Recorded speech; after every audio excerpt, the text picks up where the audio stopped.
बंदी छोड़ सतगुरु रामपाल जी परमेश्वर जी की जय हो।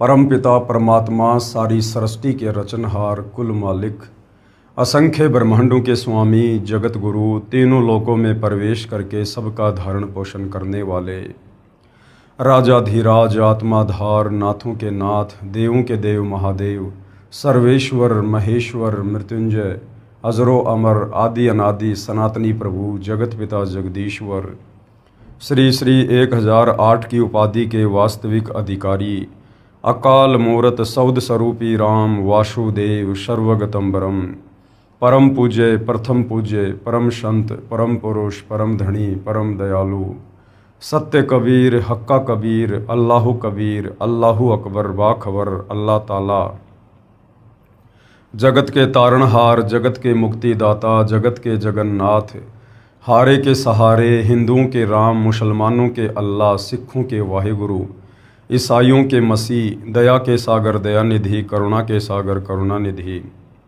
स्वयंभू परिभू संकट मोचन कष्ट हरण मंगल करण दुख भंजन अविगत कबीर निर्विकार निर्विषम परमात्मा अलय अलेख सतगुरु आदि अनादि सतगुरु असली मर्यादा पुरुषोत्तम असली राम असली कृष्ण असली घनश्याम असली मुरारी राजाओं के राजा महाराजाओं के महाराजा शहंशाहों के शहंशाह सम्राटों के सम्राट भगवानों के भगवान अल्लाहों के अल्लाह प्रभुओं के प्रभु मसीहाओं के मसीह सच्चे वाहिगुरु बाबाओं के बाबा पीरों के पीर सेठों के सेठ जगत सेठ सावड़सा सेठ सर्वगुण संपन्न अनंत कोटि कलाओं के स्वामी अनंत कोटि ब्रह्मांडों के नायक योगियों में महायोगी ध्यानियों में महाध्यानी सिद्धों में परम सिद्ध ज्ञानियों में तत्वज्ञानी ब्रह्म ज्ञानी महाज्ञानी परम ज्ञानी सर्वश्रेष्ठ ज्ञानी विज्ञानी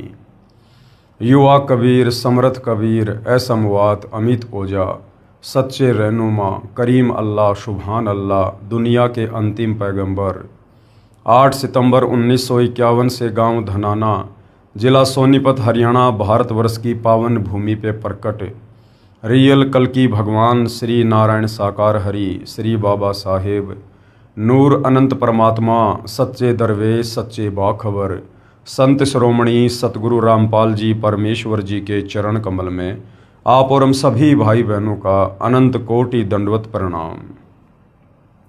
सत्साई भाई और बहनों, बहुत बड़ी दया बहुत बड़ी मेहर पूज्य गुरुदेव भगवान की परमेश्वर रामपाल जी की जिनके शुभ आशीर्वाद से विशेष आशीर्वाद से उन्हीं के कर कमलों द्वारा लिखित उनके अमर सत्संगों का संग्रह पवित्र पुस्तक ज्ञान गंगा के ऊपर वीडियो बनाने की श्रृंखला शुरू हुई है।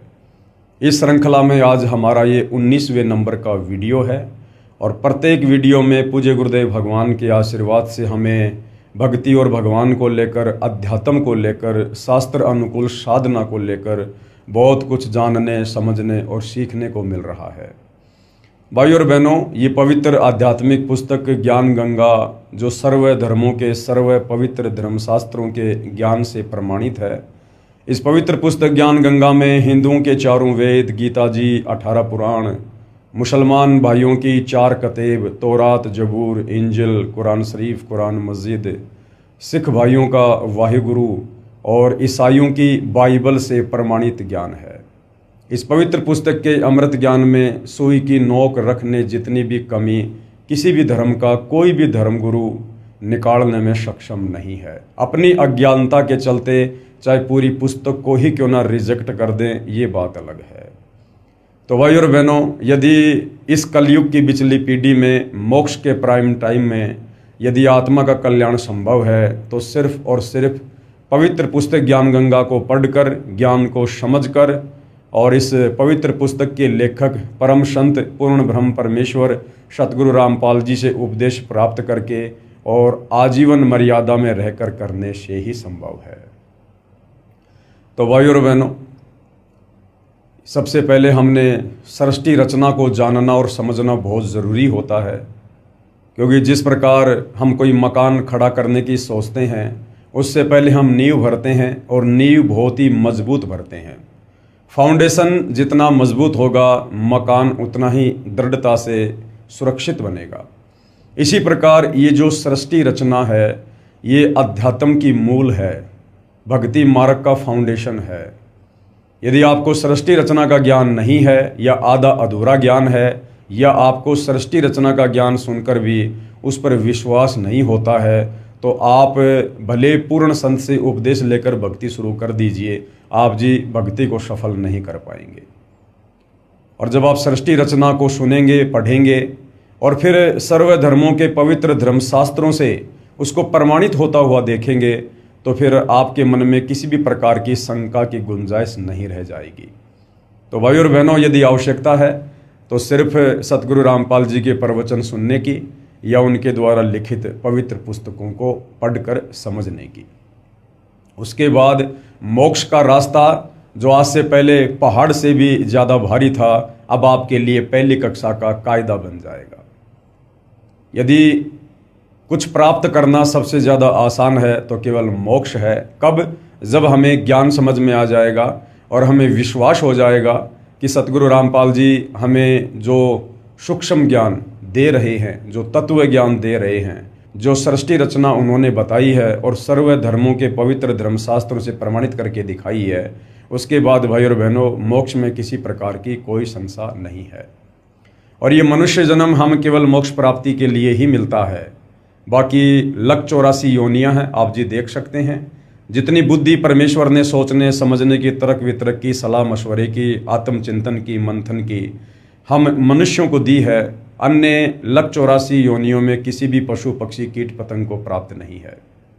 क्योंकि 84 लाख योनियां भोगने के बाद परमेश्वर हमें एक मनुष्य जन्म उपलब्ध करवाते हैं और इस मनुष्य जन्म का मुख्य मकसद होता है पूर्ण संत की तलाश करके, उनसे उपदेश प्राप्त करके, उनकी भक्ति करके और इस काल के 21 ब्रह्मांड से बाहर निकलकर शतलोक जाने के लिए हमें ये अनमोल मनुष्य चोला मिलता है। और यदि हमने इस मनुष्य जन्म को प्राप्त करके, जो बहुत ही अनमोल है, बहुत कीमती है, यदि हमने मोक्ष प्राप्त नहीं किया, जन्म मरण के चक्कर से बाहर नहीं निकले, 184 योनियों की पीड़ाओं से बाहर नहीं निकले, तो भाई और बहनों फिर इस प्रकार की पीड़ाई हमें अनंत युगों के लिए फिर से यही काल के 21 ब्रह्मांडों में भोगनी पड़ेगी। तो मनुष्य जन्म प्राप्त करके भी यदि किसी ने अपनी आत्मा का कल्याण नहीं करवाया तो संत भाषा में कहते हैं कि धिक्कार है उसकी माता को जिससे उसका जन्म हुआ। तो भाई और बहनों, आप सतगुरु रामपाल जी के ज्ञान को YouTube पर सत्संग सुनकर या फिर पवित्र पुस्तक ज्ञान गंगा को गूगल से डाउनलोड करके PDF के रूप में पढ़िएगा, या सतगुरु रामपाल जी के सत्संग और पुस्तकें पढ़ने के लिए आप उनकी वेबसाइट www.jagatgururampalji.org पर भी सर्च कर सकते हैं। तो भाई और बहनों, इस पवित्र पुस्तक पर 18 वीडियो बन चुके हैं। आज हमारा ये 19वें नंबर का वीडियो है। हमने सृष्टि रचना के विषय में जाना, समझा। उसके बाद सर्व धर्मों के पवित्र धर्मशास्त्र उस सृष्टि रचना को प्रमाणित कर रहे हैं। इसको देखकर सुनकर हमारे को दृढ़ विश्वास हुआ। और उसके बाद जिन जिन महापुरुषों को कबीर परमात्मा स्वयं सतलोक से चलकर पृथ्वी पर प्रकट होकर तत्वदर्शी संत या जिंदा बाबा के रूप में मिले, उनको अपना ज्ञान समझाया, सृष्टि रचना से परिचित करवाया, उनकी आत्मा को शरीर से निकालकर सतलोक लेकर गए, सर्व ब्रह्मांडों से परिचित करवाया, उनका ज्ञान योग खोला। और उन महापुरुषों ने फिर नीचे पृथ्वी पर आकर अपने ग्रंथ लिखे और परमेश्वर की महिमा का बखान किया। इससे भी हमारे को दृढ़ विश्वास हुआ। और उसके बाद हमने पढ़ा कि किस प्रकार वो कबीर परमात्मा सतलोक से चलकर आप और हम आत्माओं के आत्म कल्याण के लिए, काल के बंधन से छुड़वाने के लिए चारों युगों में आते हैं। सतयुग में परमात्मा सतसुकृत ऋषि के नाम से प्रकट हुए, त्रेता में मुनिंद्र ऋषि के नाम से, द्वापर में करुणामय ऋषि के नाम से और कलयुग के प्रथम चरण में कबीर नाम से प्रकट होकर आप और हमें यही ज्ञान समझाया करते थे जो आज सतगुरु रामपाल जी हमें समझा रहे हैं। तो भाई और बहनों, इससे हमारा विश्वास बढ़ेगा और भक्ति में हमारी रुचि बनेगी। तो भाई और बहनों, जब ऐसे परम संत इस धरती पर आते हैं, प्रकट होते हैं, हम आत्माओं के उपकार के लिए, हमारे उद्धार के लिए, और यदि फिर उन संतों के साथ बेअदबी की जाती है या उनके साथ ईर्ष्या रखी जाती है, घृणा की जाती है, तो फिर वो आत्माएं किस कदर परमात्मा के दरबार में दंड का भागी बनती है। आज हम इस विषय को लेकर जो इस पवित्र पुस्तक में लिखा हुआ है, जो टॉपिक है संत सताने की सज़ा, आज हम इसके ऊपर विचार करेंगे और समझेंगे और हम किसी भी संत का अनादर करने से बचेंगे ताकि हमारे पाप कर्म बढ़ने से बचें और हम परमात्मा के दंड के भागी बनने से भी बचें। तो पवित्र पुस्तक ज्ञानगंगा पेज नंबर 131 है। आज का टॉपिक है संत सताने की सजा। जो संत दुनिया के उपकार के लिए, उद्धार के लिए जगत के तारणहार बनकर यहाँ पर प्रकट होते हैं, और यदि उन संतों के साथ में बेअदबी की जाती है, उनको ना पहचान कर या फिर काल प्रेरणा से लोगों के या अज्ञानी धर्मगुरुओं के बहकावे में आकर फिर उन आत्माओं को किस कदर सज़ा भोगनी पड़ती है, तो आप और हमें सचेत करने के लिए परमेश्वर जी ने अपनी पवित्र पुस्तक ज्ञान गंगा में ये सब कुछ लिखा है। आदरणीय गरीबदास साहिब जी का जन्म पावन गांव छुडानी, जिला झज्जर में श्री बलराम जी धनखड़ के घर हुआ। हालांकि भाइयों और बहनों, आदरणीय गरीबदास जी कोई सामान्य व्यक्ति नहीं थे, किसी माँ के गर्भ से जन्म लेकर आए हुए कोई साधारण व्यक्ति नहीं थे। वे स्वयं कबीर परमेश्वर थे, कबीर भगवान थे, सारी सृष्टि के मालिक थे। आप और हम आत्माओं को जो इस काल के जाल में फंसी हुई हैं, इन्हें समझाने के लिए समय समय पर तरह तरह की भूमिका करते हुए धरती पर प्रकट होते रहते हैं। तो भाइयों और बहनों, आदरणीय गरीबदास जी स्वयं कबीर भगवान थे, कबीर परमात्मा थे, और उन्होंने एक लीला की, एक साधारण से परिवार में आने की, एक मुंह बोले माता पिता को बनाकर लीला करने की, ताकि आगे चलकर वे हमें अध्यात्म के विषय में कुछ बता सकें और हमारी आत्मा का उद्धार कर सकें। जिस प्रकार आपने सुना होगा कबीर परमेश्वर जी की कथाओं में, परमेश्वर रामपाल जी के प्रवचनों में, कि 650 साल पहले कबीर परमेश्वर जी के नाम पर बादशाह सिकंदर लोदी के धार्मिक गुरु शेख तकी ने पूरे भारतवर्ष में चिट्ठियां डलवा दी थी कि कबीर नीरू पुत्र काशी वाला भंडारा करेगा और सबको एक एक दोहर, एक एक मोहर देगा। 18 लाख व्यक्ति, साधु संत महात्मा बनारस में इकट्ठे हो गए और उस समय कबीर परमेश्वर जी ने एक लीला की, अपना ही एक दूसरा रूप बनाया केशव बंजारे का, और उस भंडारे में आकर बैठ गए और सारी व्यवस्था 18 लाख लोगों के लिए पल भर में कर दी। भंडारा शुरू हो गया। उसके बाद लोग पूछने लगे कि ये भंडारा किसने शुरू किया है, तो बताया कि कबीर जी के पगड़ी बदल एक मित्र हैं, उनके लंगोटिया मित्र हैं, उन्होंने ये भंडारा शुरू किया है। अब भाइयों और बहनों, थे स्वयं कबीर परमात्मा ही जो केशव बंजारा का रूप बनाकर और वहाँ पर सारी व्यवस्था भंडारे की कर रहे थे, लेकिन उन्होंने अपने आप को छुपाया। और जब उनसे पूछा गया दिल्ली के बादशाह सिकंदर लोदी के द्वारा कि आप कौन हैं और कबीर जी के क्या लगते हैं, तो केशव बंजारे के रूप में कबीर परमेश्वर ने कहा कि मैं उनका पगड़ी बदल यार हूँ, और उन्होंने मेरे पास में एक छोटी सी चिट्ठी भेजी थी कि एक छोटा सा भंडारा है, कुछ व्यवस्था करनी है, आप जी सामान लेकर आ जाना। तो भाइयों और बहनों, इसी प्रकार आज से 300 साल पहले कबीर परमात्मा सतलोक से चलकर पहले आदरणीय गरीबदास जी के रूप में सांसारिक दिखावे में लोगों की चरम दृष्टि को धोखा देते हुए कि ये तो माँ के गर्भ से जन्म लेकर आए हैं, इस प्रकार से परमेश्वर सूक्ष्म रूप में, शिशु रूप में प्रकट होकर अपनी लीला शुरू कर देते हैं। और जब ये परमेश्वर लीला में आयु में 10 वर्ष के हो जाते हैं, उसके बाद वही कबीर परमात्मा अपना दूसरा रूप बनाकर जिंदा बाबा वाला सतलोक से प्रकट होते हैं और फिर आमने सामने बातें होती हैं। ये सारा का सारा खेल, ये सारी की सारी लीला, ये डबल रोल आप और हम आत्माओं को अध्यात्म को समझाने के लिए परमेश्वर जी ने किया। तो आदरणीय गरीबदास जी को ये तत्व ज्ञान हो जाने के बाद फिर हम ये नहीं कह सकते कि उनका जन्म हुआ था।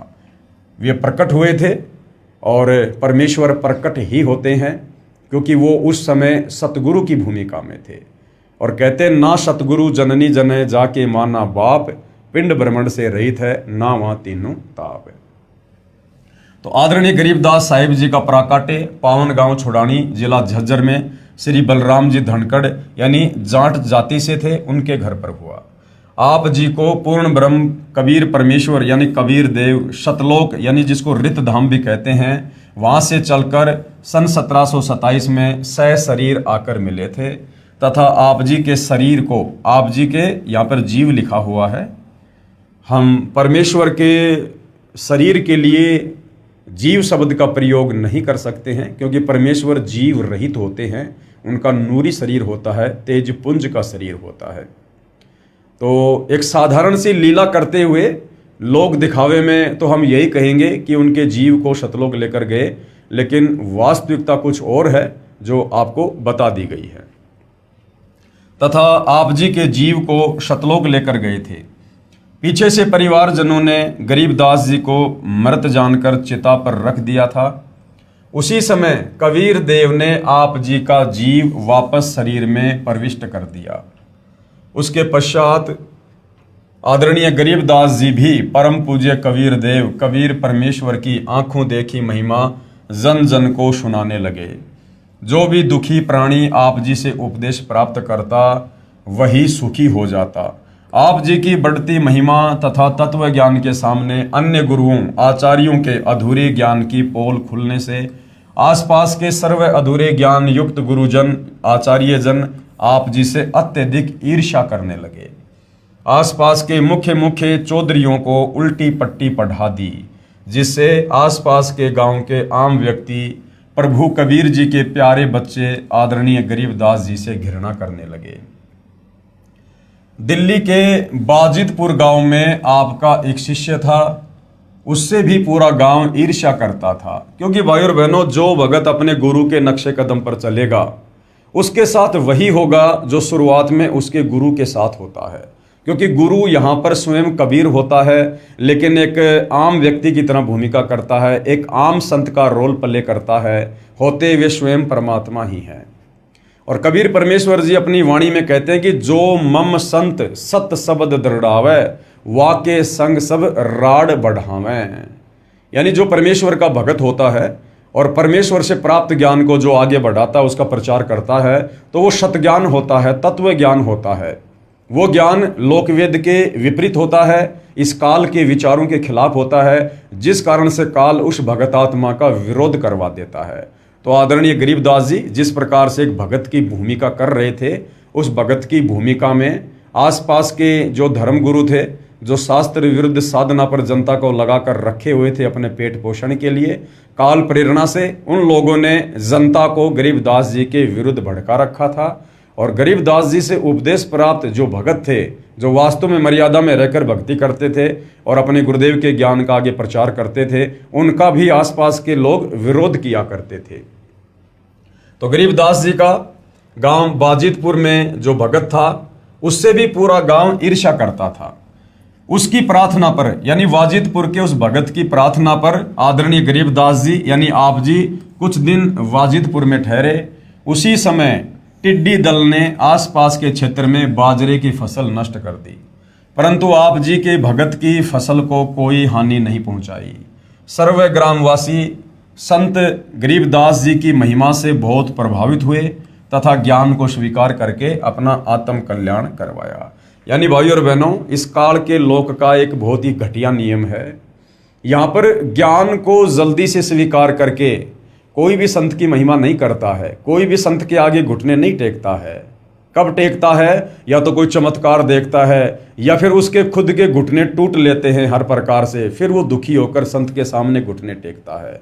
तो वैसे तो बाजितपुर गांव के लोग संत गरीबदास जी के भगत से भी ईर्ष्या करते थे, लेकिन जब गांव की बाजरे की फसल को टिड्डी दल ने नष्ट कर दिया और संत गरीबदास जी के भगत की फसल को जरा भी नुकसान नहीं पहुंचा, तो इस चमत्कार को देखकर कि भाई वास्तव में इसके गुरु में कोई शक्ति है, और पूरा गांव गरीबदास जी के आगे नतमस्तक हो जाता है।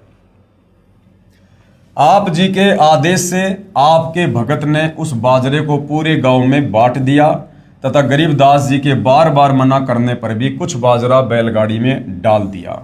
अब भाई और बहनों, आप और हमने शिक्षा लेनी है। यहाँ पर गरीबदास जी का जो भगत था बाजितपुर का, जो बाजरा बच गया था, उन्होंने गरीबदास जी से प्रार्थना की कि हे गुरुदेव, कुछ बाजरा आप जी छुड़ानी लेकर जाइए। लेकिन गरीबदास जी ने बार बार मना किया। मना करने के बावजूद भी भगत जबरदस्ती करने लगा। भाई और बहनों, ये गलती उस समय वो आत्मा कर सकती थी, क्योंकि उस समय भक्ति का कंप्लीट कोर्स, कंप्लीट मूल ज्ञान, कंप्लीट सृष्टि रचना गरीबदास जी ने किसी को भी नहीं बताई थी, क्योंकि वो समय नहीं था। आज वर्तमान में वो समय आ चुका है और हम उस समय में जन्म लेकर भक्ति भी कर रहे हैं। ये कलयुग की बिचली पीढ़ी है और हमारे गुरुदेव भी तत्वदर्शी संत हैं, जगत गुरु हैं, और हमें ये भी पता है कि जगत गुरु और तत्वदर्शी संत की भूमिका स्वयं कबीर परमात्मा जी ही निभाते हैं। तो भाई और बहनों, वर्तमान में पहली बात तो हमने गुरु के आगे ज़्यादा बातचीत नहीं करनी होती है, गुरु से ज़्यादा सवाल जवाब नहीं करने होते हैं। कहते हैं गुरु के सन्मुख वचन ना कहिए, सो शिष रहनी गहनी सुख लइए। गुरु से हमने फालतू में वाद विवाद नहीं करना चाहिए, और यदि हमने कोई बात करने की आवश्यकता भी पड़ गई तो बहुत ही कम शब्दों में और नीची गर्दन करके, और फिर यदि संत मना कर दे या जो भी आदेश दे दे, हमने दोबारा फिर उनके आदेश से ऊपर होकर प्रार्थना नहीं करनी चाहिए। जैसा भी आदेश गुरुदेव का मिले तुरंत हमने सिरोधार्य करना चाहिए। कहते हैं कुत्ता हूँ गुरुदेव का और पवन दास का नाम, गले प्रेम की जेवड़ी, जहाँ खैचो तहाँ जाऊँ मैं, तो करो तो बावड़ूँ और दूर दूर करो तो जाऊँ, जो राखूँ त्यों ही रहूँ, जो देवो सो खाऊँ। तो संत एक बार जो कह दे उसमें चाहे हमारे लिए हानि हो चाहे हमारे लिए लाभ हो, हमने उलट कर संत से फिर किसी प्रकार का कोई सवाल जवाब या वाद विवाद नहीं करना चाहिए। लेकिन गरीबदास जी के बार बार मना करने पर भी कुछ बाजरा बैलगाड़ी में डाल दिया तथा कहा कि प्रत्येक पूर्णमासी में आप भंडारा करते हो, कुछ दान आपके दास का भी हो जाएगा। भक्तों की श्रद्धा को रखते हुए आप जी ने स्वीकृति प्रदान कर दी। आदरणीय गरीबदास जी के 4 लड़के तथा 2 कन्याएं संतान रूप में थी तथा लगभग 1300 एकड़ जमीन के स्वामी थे। अब भाई और बहनों, कबीर परमेश्वर ना ही तो शादी करते हैं और ना ही कबीर परमेश्वर बच्चे यानी संतान मैथुन क्रिया से उत्पन्न करते हैं। इस काल के लोक में जो व्यवस्था इस काल बलि ने बना रखी है, इस हिसाब से कबीर परमात्मा यहाँ पर आप और हमारी चरम दृष्टि को धोखा देते हुए इस प्रकार की लीला करते हैं। और जो बच्चे वे उत्पन्न करते हैं वो उनके वचन के होते हैं, उनके शब्द के होते हैं। वो बच्चे परमात्मा मैथुन क्रिया करके यानी पति पत्नी व्यवहार करके पैदा नहीं करते हैं। हालांकि परमेश्वर की लीलाएं बहुत अजब गजब होती हैं। सामने जो स्त्री होती है, जो परमेश्वर की पत्नी की भूमिका में होती है, उसे तनिक भी महसूस नहीं होता है कि ये मेरे पति हैं या फिर वास्तव में परमेश्वर हैं।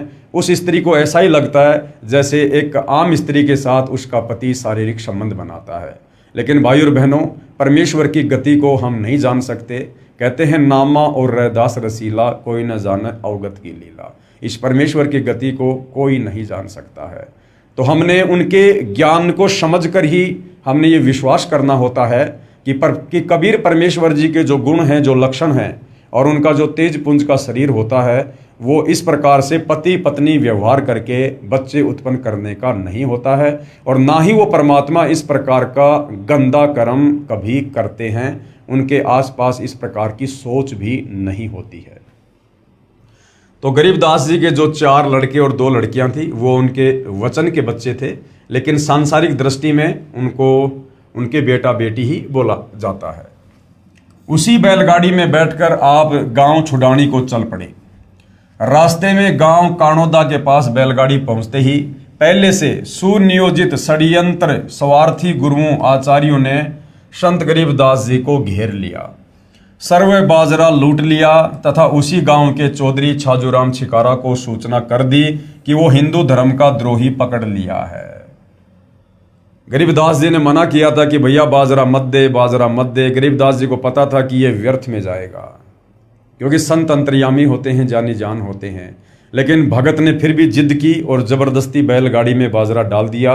वो बाजरा उन षड्यंत्रकारी लोगों ने लूट लिया। वो बाजरा भंडारे में नहीं लग पाया। और क्या किया? स्वार्थी गुरुओं आचार्यों ने संत गरीबदास जी को घेर लिया, सारा बाजरा लूट लिया तथा उसी गांव के चौधरी छाजूराम छिकारा को सूचना कर दी कि वह हिंदू धर्म का द्रोही पकड़ लिया गया है। आज सतगुरु रामपाल जी के साथ भी उनको ना पहचान कर, एक आम व्यक्ति मानकर, आम संत जानकर, उनके साथ भी काल प्रेरणा से ये आचार्य, धर्मगुरु और आम जनता के लोग जिनका थोड़ा बहुत कोई स्वार्थ होता है, वो वही व्यवहार कर रहे हैं जो गरीबदास जी के साथ हो रहा था। आज सतगुरु रामपाल जी शास्त्र अनुकूल शत भक्ति दे रहे हैं, महाउपकारक कार्य कर रहे हैं, दुखियों के जीवन को सुख में तब्दील कर रहे हैं। उसके बावजूद भी उन्हें तरह तरह की संज्ञा दी जाती है, उनके ज्ञान को ना सुनकर, ना समझकर, कि ये हिंदू देवी देवताओं के विरोधी हैं, ये सनातन धर्म के विरोधी हैं, आदि आदि। चौधरी छाजूराम जी के आदेश से चौपाड़ में बांध दिया गया। अब आदरणीय गरीबदास जी को चौधरी जी के आदेश से गांव की चौपाल में बांध दिया गया। अब देखना भाइयों और बहनों, संत को सताने की कितनी बड़ी सजा मिलती है। जैसे वर्तमान में पूर्ण संत की भूमिका सतगुरु रामपाल जी कर रहे हैं, इनके अलावा धरती पर और कोई पूर्ण संत नहीं है। और जिस प्रकार से 2006 में करोथा कांड हुआ, सतगुरु रामपाल जी को सताया गया, 21 महीने उनको जेल हुई, बेवजह उनको यातनाएं दी गई। उसके बाद 2014 में बरवाला कांड हुआ, बेवजह निर्दोष सतगुरु रामपाल जी को लगभग 11.5 वर्ष जेल में रहना पड़ा। तो भाइयों और बहनों, जिन जिन लोगों ने संत को सताने में अपनी अपनी प्रत्यक्ष या अप्रत्यक्ष भूमिका निभाई है, उन लोगों को समय आने पर जिस प्रकार से आगे चलकर गरीबदास जी को सताने वाले सजा भोगेंगे, इस प्रकार से उन लोगों को भी वो सजा भोगनी ही पड़ेगी। चौधरी छाजूराम जी को सरकार की तरफ से कुछ कानूनी अधिकार प्राप्त थे। 6 महीने की सजा और 500 रुपये जुर्माना तथा महादोषी को काठ में बंद करना आदि सम्मिलित थे। काठ में बंद करना मतलब एक विशेष प्रकार की सजा थी जिसमें बहुत ज्यादा पीड़ा होती थी। तो चौधरी छाजूराम जी को सरकार की तरफ से ये 3 प्रकार की सजा देने का अधिकार था। यानी 6 महीने की सजा, 6 महीने तक वो किसी को भी जेल में डलवा सकते थे। 500 रुपये का जुर्माना लगा सकते थे, उस समय 500 रुपये समझो आज के 5 लाख रुपए। तथा महादोषी को, यानी जिसने कोई बहुत बड़ा दोष कर दिया हो, उस अपराधी व्यक्ति को काठ में बंद करना आदि आदि सम्मिलित थे। उन धर्म के अज्ञानी ठेकेदारों यानी गुरुओं आचार्यों द्वारा पहले से उल्टी पट्टी पढ़े चौधरी छाजूराम छिकारा जी ने उस परम आदरणीय गरीबदास जी महाराज को काठ में बंद कर दिया। यानी गरीबदास जी को जो भयंकर जो सजा थी, जिससे पीड़ा होती थी, वो उन नादान धर्मगुरुओं ने काल प्रेरणा से उस भोले वाले व्यक्ति चौधरी छाजूराम को बहका कर फुसला कर गरीबदास जी को वो वाली सजा दिलवा दी। काठ में बंद करना एक प्रकार की कठिन कारागार की सजा थी। दोनों पैरों के घुटनों से ऊपर 2 काठ के मोटे डंडे बांधकर दोनों हाथों को पीछे बांध दिया जाता था, जिस कारण व्यक्ति बैठ नहीं सकता था। जैसे कि मुर्गा बना दिया जाता है ना, उस स्थिति में वो पीड़ा दी जाती थी तथा पीड़ा बहुत होती थी और पैर सूज जाते थे। बैलगाड़ी वाला खाली गाड़ी लेकर गांव बाजिदपुर वापस चला गया, जो गांव कानोदा से लगभग 10 किलोमीटर की दूरी पर है। सूचना प्राप्त होते ही बाजिदपुर गांव के कुछ मुख्य व्यक्ति तुरंत कानोदा पहुंच गए तथा चौधरी छाजूराम जी से प्रार्थना की तथा बहुत समझाया कि ये आम व्यक्ति नहीं है, ये परम शक्ति संपन्न है, आप क्षमा याचना कर लो। चौधरी छाजूराम जी बहुत ही नेक आत्मा तथा बहुत ही दयालु व नम्र हृदय का व्यक्ति था, परंतु उन स्वार्थी व प्रभुता के भूखे गुरुओं आचार्यों ने उस पुण्यात्मा श्री छाजूराम छिकारा जी को झूठी कहानी सुनाकर प्रभु के प्यारे बच्चे आदरणीय गरीबदास जी के प्रति अत्यधिक गलानी पैदा कर रखी थी। यानी पूरी तरह से भड़का रखा था उन स्वार्थी धर्मगुरुओं ने, जिस कारण से चौधरी छाजूराम जी ने बिना कारण जाने ही सजा प्रारंभ कर दी। चौधरी जी ने पूछा भी नहीं कि भाई इसकी क्या गलती है। उन लोगों के इस कदर भड़काने पर तुरंत उनको सजा देना शुरू कर दी। बाजिदपुर के भक्तों की प्रार्थना पर मानकर आदरणीय गरीबदास जी को छोड़ दिया। आदरणीय गरीबदास जी साहिब जी ने कुछ नहीं कहा तथा अपने गांव छुड़ानी आ गए। ये होता है भाइयों और बहनों संतों का स्वभाव। संत न छोड़े संतता, चाहे कोटिक मिलो असंत, और पतिव्रता चूके नहीं, चाहे धर अंबर दशकंत। आदरणीय गरीबदास जी सर्व सृष्टि को रचने वाले, सर्व ब्रह्मांडों के रचयिता, जिनकी वचन शक्ति से इस काल के 21 ब्रह्मांड, अक्षर पुरुष के साथ संग ब्रह्मांड अपना कार्य कर रहे हैं। जो परमेश्वर पल भर में, क्षण भर में इस पूरी सृष्टि को नष्ट कर सकता है, पल भर में वैसा ही कर सकता है। वो परमात्मा, और वो काठ की सज़ा भोग रहा है और किसी प्रकार की कोई प्रतिक्रिया नहीं दे रहे हैं। और जैसे ही उनको छोड़ा गया, किसी प्रकार की प्रतिक्रिया ना देकर, कोई सफाई ना देकर, कोई गुस्सा ना करके, और तुरंत वहाँ से छुड़ाने के लिए चल पड़ते हैं। भाई और बहनों, ये परमपिता परमेश्वर के स्वभाव में ही होता है, और ऐसा ही स्वभाव वो हम भक्तों का बनाने के लिए यहाँ पर आते हैं, ताकि हम सतलोक के योग्य बन सके, क्योंकि सतलोक में सभी आत्माओं का स्वभाव ऐसा ही होता है। आज वर्तमान में देख लीजिए आप सतगुरु रामपाल जी को। सन 2006 में करोथा कांड हुआ, करोथा आश्रम को तहस नहस कर दिया गया। संत रामपाल जी को लगभग 21 महीने के लिए रोहतक की जेल में डलवा दिया गया, परंतु सतगुरु रामपाल जी ने किसी के ऊपर कोई आक्षेप नहीं लगाया, कोई FIR किसी के ऊपर नहीं की। उसके बाद सन 2014 में बरवाला कांड हुआ। किस प्रकार से बरवाला कांड को तहस नहस कर दिया गया, और सतगुरु रामपाल जी ने लगभग 11.5 वर्ष तक हिसार जेल में बैठकर वो समय गुजारा, लेकिन उसके बावजूद भी उन्होंने किसी के ऊपर कोई FIR नहीं की और किसी को किसी प्रकार का कोई दोष नहीं दिया। तो भाई और बहनों, ये होते हैं पूर्ण संत के लक्षण, क्योंकि पूर्ण संत की भूमिका परमात्मा ही कर सकता है।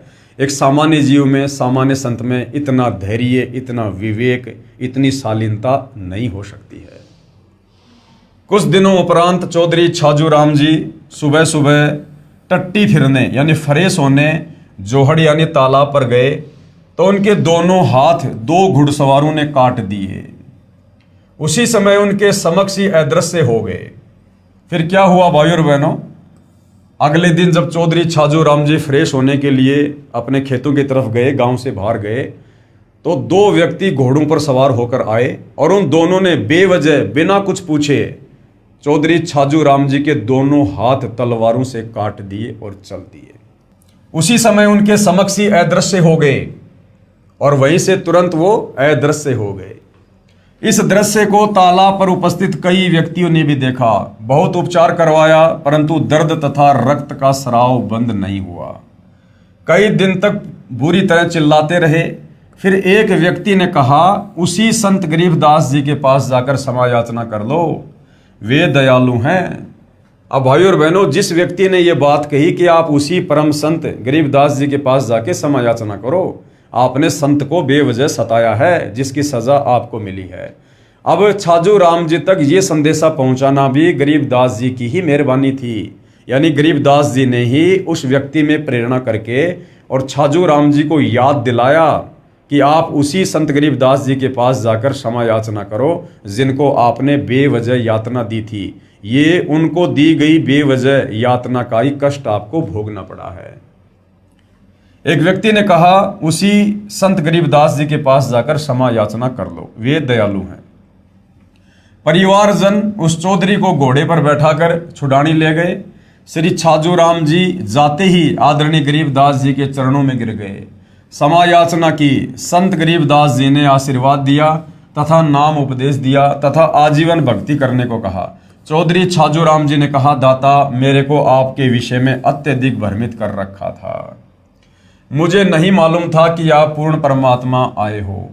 आदरणीय गरीबदास जी ने कहा, मैं पूर्ण परमात्मा कबीर साहिब कबीर देव जुलाहा का भेजा हुआ दास हूँ।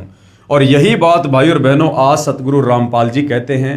जब उनसे मिलकर, उनसे प्रभावित होकर या उनकी भक्ति से लाभ प्राप्त करके जब उन्हें कोई परमेश्वर या परमात्मा की संज्ञा देते हैं कि आप तो स्वयं परमात्मा आए हो, तो सतगुरु रामपाल जी बार बार कहते हैं कि मैं तो आपका सेवक हूँ, मैं तो आपका दास हूँ, मेरे को तो परमात्मा जी ने आप आत्माओं के कल्याण के लिए भेजा है। क्योंकि परम संत या महापुरुष कभी भी अपने आप को सर्वस्व सिद्ध नहीं करते हैं, बल्कि उनके उपकारों से और उनके द्वारा किए गए कार्यों से, अर्थात उनके द्वारा जो शास्त्र अनुकूल सत भक्ति दी जाती है, फिर उससे जन जन को जो आध्यात्मिक लाभ प्राप्त होता है, उससे वे स्वयं ही परमात्मा सिद्ध हो जाते हैं। उन्हीं की शक्ति से आप ठीक हुए हो। मैंने आपको कोई श्राप नहीं दिया था, आपका जो कर्म था आपको मिला है। यदि यहाँ नहीं आते तो आपके परिवार पर और भी पाप कर्म का प्रभाव था, अब वो नहीं रहेगा, क्योंकि आपने उपदेश प्राप्त कर लिया। चौधरी छाजू राम जी ने अपने सर्व परिवार को उपदेश दिलाया। आज भी उसी पुण्यात्मा छाजू राम के वंशज आदरणीय गरीबदास जी की परंपरागत पूजा करते हैं। लगभग सैकड़ों परिवार हैं जिन्हें छाजूवाड़ा कहते हैं, क्योंकि तुमने उस दरगाह का महल नहीं देखा। कौन सी दरगाह का? परमेश्वर के दरबार का, जहां बैठकर परमात्मा सबका न्याय करते हैं। और धर्म राय के तिल तिल का लेखा। राम कहे मेरे साध को, यानी भगत को, राम यानी परमात्मा, परमात्मा कहे मेरे भगत को, दुख ना दीजो कोय, भगत दुखाए मैं दुखी, मेरा आपा भी दुखी होए। हिरण्यकशिपु उदर विदारिया, यानी हिरणाकुश का परमात्मा ने नरसिंह रूप धारण करके पेट फाड़ा था। हिरणाकुश उदर विदारिया, और मैं ही मार्या कंस, जो मेरे भगत को सतावे उसका खोदूं वंश। साध 57 कोटि पाप है, यानी संतों को सताना करोड़ों पाप के बराबर है। अनगिन हत्या अपराधम, और दुर्वासा की कलप से प्रलय हो गए यादव। उपरोक्त वाणी में सतगुरु गरीबदास जी प्रमाण दे रहे हैं कि परमेश्वर कहते हैं कि मेरे संत यानी भगत को दुखी मत कर देना। जो मेरे संत को दुखी करता है समझो मुझे दुखी करता है, क्योंकि उपदेश प्राप्त करने के बाद संत यानी भगत किसी को भी दुखी नहीं करता है, ना उसकी मनसा होती है किसी को परेशान करने की। और ऐसी पुण्यात्मा के साथ यदि कोई बदतमीजी करता है, बेअदबी करता है, उसको दुखी करता है, तो समझो कि वो परमात्मा को ही दुखी कर रहा है। और परमात्मा के साथ पंगा लेने वाले का फिर आने वाले समय में क्या हश्र होता है, ये सर्वविदित है। जब मेरे भगत प्रहलाद को दुखी किया, तब मैंने हिरण्यकशिपु का पेट फाड़ा, और मैंने ही कंस को मारा। और जो मेरे साधु यानी भगत को दुखी करेगा, मैं उसका वंश मिटा दूंगा, उसका वंश ही मिटा दूंगा। जैसे दुर्योधन ने यानी कौरवों ने पांडवों को बेवजह दुखी किया, परमेश्वर ने उनका वंश ही मिटा दिया। लंकापति रावण ने श्री रामचंद्र जी को बेवजह दुखी किया, उसकी पत्नी का अपहरण किया, परमात्मा ने रावण का वंश ही समाप्त कर दिया। आज रावण के वंश में कोई दीपक लगाने वाला भी नहीं है। उसके बाद में कंस ने श्री कृष्ण जी को बेवजह दुखी किया, परेशान किया, परमात्मा ने उस कंस का नामो निशान ही समाप्त कर दिया, वंश ही समाप्त कर दिया। इसलिए संत को सताने के करोड़ों पाप लगते हैं। तो भाइयों और बहनों, जिन जिन लोगों ने परम संत, पूर्ण संत जो भूमिका गरीबदास जी कर रहे थे, उससे भी कई गुना ज्यादा अव्वल दर्जे की भूमिका आज सतगुरु रामपाल जी कर रहे हैं। आदरणीय गरीबदास जी भी स्वयं कबीर परमात्मा थे, लेकिन अपने आप को छुपा कर लीला कर रहे थे। सतगुरु रामपाल जी भी स्वयं कबीर परमात्मा हैं, लेकिन अपने आप को छुपा कर लीला कर रहे हैं। तो जिस प्रकार से भाइयों और बहनों, करोथा कांड के समय जिन जिन लोगों ने उनके साथ बेअदबी की है, आगे चलकर उन तमाम लोगों का क्या हश्र हुआ, ये आप जी उनके द्वारा लिखित 2 पुस्तकें हैं। एक तो करोथा कांड और दूसरी है भोगेगा अपना किया रे। उसके ऊपर भी मैं वीडियो बना चुका हूं, आप जी सोशल मीडिया पर देख सकते हैं कि किस प्रकार से करोथा के आसपास के गांव वाले, डिग्गल वाले, बागपुर वाले, करोथा वाले, इन गांव वालों को किस प्रकार से असहनीय पीड़ाओं का सामना करना पड़ा। लोगों की अकाल मृत्यु हुई, कोई बीमारी से मरा, कोई एक्सीडेंट से मरा, कोई तड़प तड़प के मरा। जिन लोगों ने करोथा कांड में प्रत्यक्ष या अप्रत्यक्ष रूप में हमले में अपनी भूमिका अदा की थी। उसके बाद 2014 बरवाला कांड, और जिन जिन लोगों ने बरवाला कांड में जैसे भी अपनी भूमिका अदा की, कुछ लोगों के साथ तो उनके द्वारा की गई बेअदबी की सज़ा उन्हें मिल चुकी है, और बाकी लोगों को आने वाले समय में मिलनी बाकी है, क्योंकि ये परमेश्वर का विधान है। तो कहते हैं जो मेरे साधु को दुखी करेगा मैं उसका वंश मिटा दूंगा। इसलिए संत को सताने के करोड़ों पाप लगते हैं। जैसे अनगिन यानी अनंत हत्याएं कर दी हों।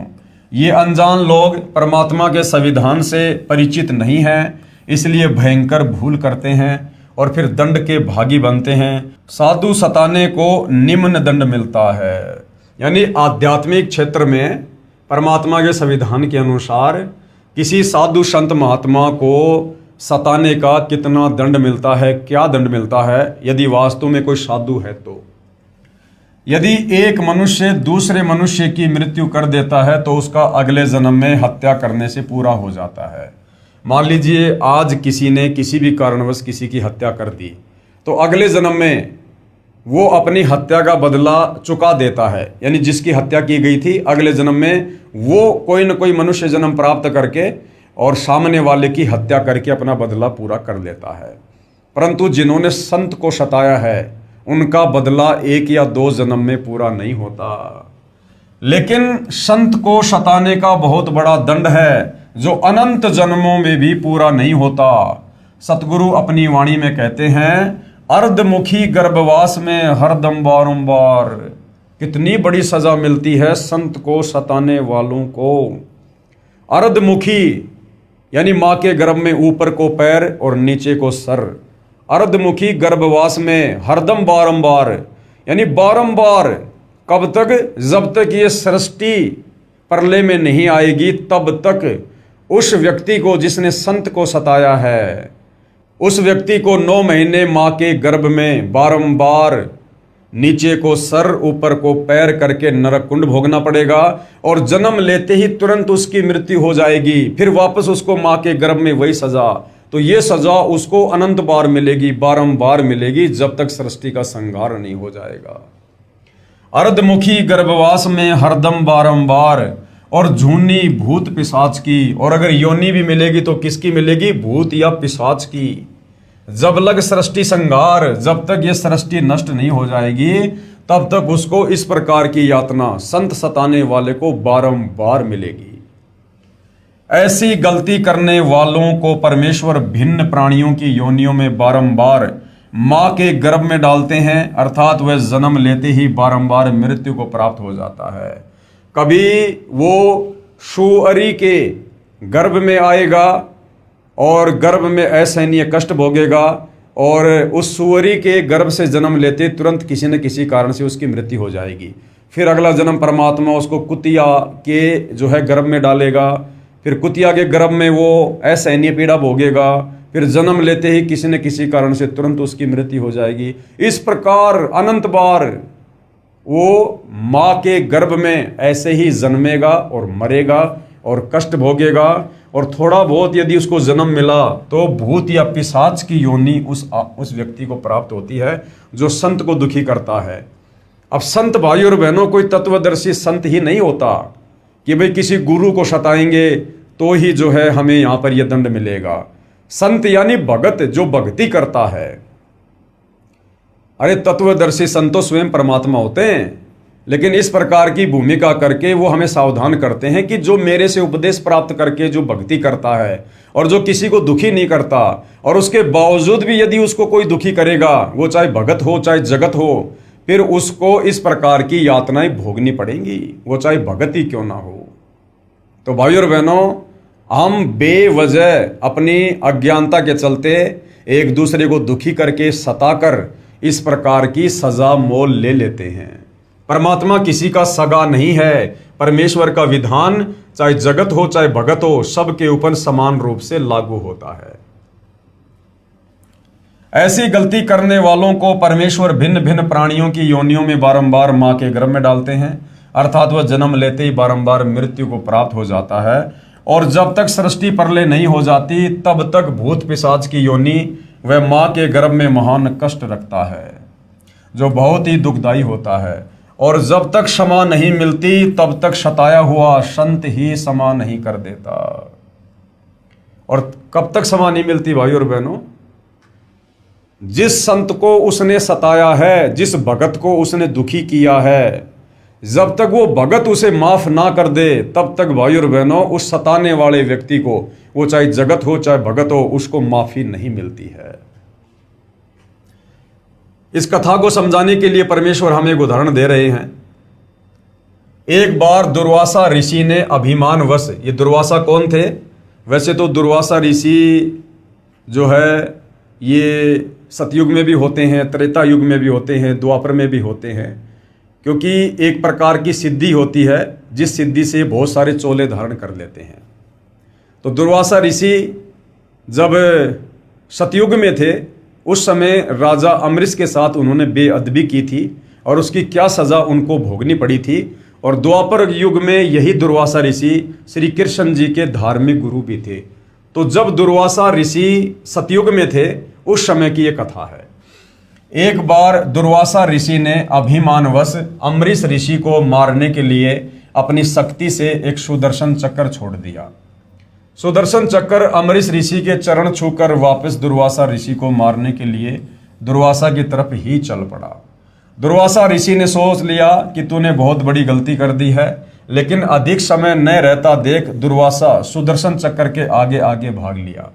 भागता भागता श्री ब्रह्मा जी के पास गया और बोला कि हे भगवान, कृपया आप मुझे इस सुदर्शन चक्र से बचाओ।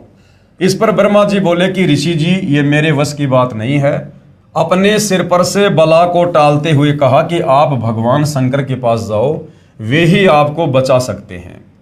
ये सुनते ही दुर्वासा ऋषि भगवान शंकर के पास गया और बोला कि हे भगवान, कृपया करके आप मुझे इस सुदर्शन चक्र से बचाओ। इस पर भगवान शिव ने भी ब्रह्मा जी की तरह टालते हुए कहा कि आप श्री विष्णु भगवान के पास जाओ, वही आपको बचा सकते हैं। क्योंकि सुदर्शन चक्र ने उग्र रूप धारण कर रखा था और वो सुदर्शन चक्र कोई इस त्रिलोकीय विष्णु का नहीं था, स्वयं कबीर भगवान उस समय जो है उस सुदर्शन चक्र के रूप में समझ लो। यानी कबीर परमात्मा जी के तेज से ही उस सुदर्शन चक्र ने इतना उग्र रूप धारण किया, जिससे ब्रह्मा जी और शंकर जी भी उस आपत्ति को टालने में जो है समर्थ दिखाई नहीं दिए। ये सुनते ही भगवान विष्णु जी के पास जाकर दुर्वासा ऋषि ने कहा कि हे भगवान, आप ही मेरे को इस सुदर्शन चक्र से बचा सकते हो। अब उधर भाई और बहनों क्या हुआ, कबीर परमात्मा जी ने उधर से विष्णु जी का रूप धारण किया और अलग से विष्णु लोक की रचना की और सर्व देवी देवताओं को अपने पास बैठाकर वहां पर लीला करने लगे। क्योंकि परमात्मा ने अपने भगत की महिमा को संसार में बनाना होता है और ये दिखाना होता है, उदाहरण कोड करना होता है कि सच्ची भक्ति करने वाला भगत यदि उसको कोई सताएगा, दुखी करेगा, तो किस कदर सामने वाले को सजा भोगनी पड़ती है। और साथ में ये भी दिखाया कि आप चाहे कितने बड़े ऋषि हो, चाहे महात्मा हो, यदि आपने भक्ति मर्यादा को तोड़ा और किसी के साथ बेअदबी की तो आपको भी नहीं बख्शा जाएगा। क्योंकि दुर्वासा बहुत बड़ा संत था, योगी था, तपस्वी था, तीनों लोकों में उसका डंका बजता था। ब्रह्मा विष्णु महेश भी उनके नाम से कांपते थे कि कहीं कोई श्राप ना दे दे। और राजा अम्बरीश जो राजा था, लेकिन वो शत भक्ति भगवान विष्णु की करता था, जिस कारण से उस शत भक्ति के प्रभाव से और दुर्वासा ऋषि को भी अपनी जान बचाना भारी पड़ गया। ये सुनते ही भगवान विष्णु जी के पास जाकर दुर्वासा ऋषि ने कहा कि हे भगवान, आप ही मेरे को इस सुदर्शन चक्र से बचा सकते हो। देखो, श्री ब्रह्मा जी ने कहा कि भैया मैं नहीं बचा सकता, श्री शंकर जी ने कहा मैं नहीं बचा सकता, तो विष्णु जी फिर क्या हैं? ये तीनों भाई तो हैं, ब्रह्मा विष्णु महेश, और तीनों के पास में बराबर पावर है। तो जब ब्रह्मा जी नहीं बचा पाए सुदर्शन चक्र से, शंकर जी नहीं बचा पाए, तो अगर वो विष्णु उस समय वहां होते तो विष्णु जी कैसे बचा सकते थे? तो उस समय वहां पर विष्णु का रूप धारण करके ये लीलाधर कबीर भगवान सर्व देवी देवताओं को इकट्ठा करके स्वयं ही वहां पर शेषनाग की सैया पर लेट गए। क्योंकि परमात्मा ने बाकी के देवी देवताओं को भी ये दिखाना था, क्योंकि दुर्वासा ऋषि के आगे बाकी के देवी देवता भी डरा करते थे, भयभीत थे। तो परमात्मा ने उन देवी देवताओं का भय भी समाप्त करना था। और दुर्वासा ने कहा कि आप ही मेरे को इस सुदर्शन चक्र से बचा सकते हो, वरना ये मेरे को काट कर मार डालेगा। इस पर भगवान विष्णु जी ने कहा कि हे ऋषि जी, यानी भगवान विष्णु रूप में कबीर परमात्मा ने कहा कि हे ऋषि जी, ये सुदर्शन चक्र आपको क्यों मारना चाहता है? क्योंकि परमात्मा वहां पर बैठे साथ उन 33 करोड़ देवी देवताओं को भी हकीकत से परिचित करवाना चाहते थे। ऋषि ने उपरोक्त सारी कहानी बताई कि ऐसे ऐसे मैं अम्बरीश जी के पास गया था, अम्बरीश अपनी साधना कर रहा था, मैंने उसको ज़बरदस्ती ऐसी ऐसी साधना के लिए कहा तो उसने मना कर दिया बड़े प्यार प्रेम से, लेकिन मैंने गुस्से में आकर और उसको मारने के लिए सुदर्शन चक्र छोड़ दिया और उल्टा ये सुदर्शन चक्र मुझे ही मारने के लिए दौड़ पड़ा। ऋषि ने उपरोक्त सारी कहानी बताई। तब विष्णु जी ने कहा कि हे दुर्वासा, यदि आप उसी अम्बरीश ऋषि के चरण पकड़कर माफी मांगोगे तो ये सुदर्शन आपकी जान बख्श सकता है। कि भैया उसी भगत के पास वापस जा जिसको तूने दुखी किया, परेशान किया, जिसके साथ तूने बेअदबी की, अगर वो माफ करेगा तो तेरा ये कष्ट कटेगा, नहीं तो नहीं कटेगा। परमात्मा काट सकते थे, समर्थ थे, लेकिन मालिक ने उदाहरण पेश करना था ये कि जिसको सताओगे, जब तक वो तुम्हें आत्मा से माफ नहीं करेगा, तुम्हारा वो दंड कभी भी जो है वो कम नहीं होगा। अन्यथा मैं तो क्या, कोई भी देव आपको नहीं बचा सकता, इसका दूसरा कोई विकल्प ही नहीं है। मरता क्या नहीं करता। दुर्वासा ऋषि वापस जाकर अमरीश ऋषि के चरण पकड़कर रोने लगा और माफी मांगी। तब अमरीश ऋषि ने वह सुदर्शन चक्र अपने हाथ में पकड़ दुर्वासा ऋषि को दिया और कहा कि संतों ऋषियों के साथ बेअदबी कभी नहीं करनी चाहिए, उसका परिणाम बहुत बुरा होता है। श्री कृष्ण गुरु कशनी हुई और बचेगा कौन। श्री कृष्ण जी के आध्यात्मिक गुरु थे दुर्वासा जी। अब सोचिए, 3 लोक के भगवान विष्णु जी जो कृष्ण रूप में थे और जिन्होंने दुर्वासा को गुरु बनाया, तो दुर्वासा कितना शक्तिशाली होगा। और कहते हैं संतों के साथ बेअदबी करने पर जब परमात्मा ने दुर्वासा जैसों को भी नहीं बख्शा, तो आम व्यक्ति यदि साधु संतों को दुखी करेगा, परेशान करेगा, तो उनके साथ में क्या बीतेगी। जब श्री कृष्ण जी के गुरुजी दुर्वासा जैसे ऋषियों की ये हालत है, तो आम आदमी कैसे बच सकता है। तो भाई करोथा कांड से लेकर और बरवाला कांड में जिन जिन लोगों ने परम संत सतगुरु रामपाल जी के साथ में बेअदबी की है, उन तमाम भाई बहनों से दास प्रार्थना करेगा कि भाई अति शीघ्र अपने उन महापापों की, गुनाहों की क्षमा याचना कर लीजिएगा। परम संत बड़े दयालु होते हैं और सतगुरु रामपाल जी तो महादयालु हैं। हो सकता है परमेश्वर आप जी को माफ़ कर दें और आप उनसे उपदेश लेकर अपनी आत्मा के कल्याण के लिए भक्ति शुरू करें। अन्यथा परम संत सतगुरु रामपाल जी ने करोथा कांड में जिन जिन लोगों ने उनके साथ बेअदबी की है, उसका परिणाम उन्होंने परमात्मा के विधान अनुसार बता रखा है कि समय आने पर उन लोगों को इतने लंबे लंबे कीड़े पड़ेंगे, इतने लंबे लंबे कीड़े। तो भाई और बहनों, अभी समय है, परमात्मा धरती पर है और संत के धरती पर रहते सहते यदि उनको प्रसन्न किया जाए, उनसे माफ़ी मांगी जाए, तो हो सकता है आप उस दंड की सजा से बच सकते हो। अन्यथा साध वचन पलटे नहीं, चाहे पलट जाएं ब्रह्मांड। उसके बाद भाई और बहनों, ये पवित्र पुस्तक ज्ञान गंगा पेज नंबर 135। अभी तक हमने अध्यात्म के विषय में जो भी कुछ जाना है इस पवित्र पुस्तक से, सृष्टि रचना से लेकर भक्ति और भगवान की परिभाषा, उसके बाद सर्व धर्मशास्त्रों ने इस भक्ति को प्रमाणित किया है, सृष्टि रचना को समर्थन दिया है।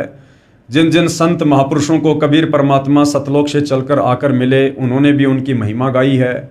और भी बहुत प्रकार से हमने इस आध्यात्मिक ज्ञान को समझा है और हमें विश्वास हुआ है।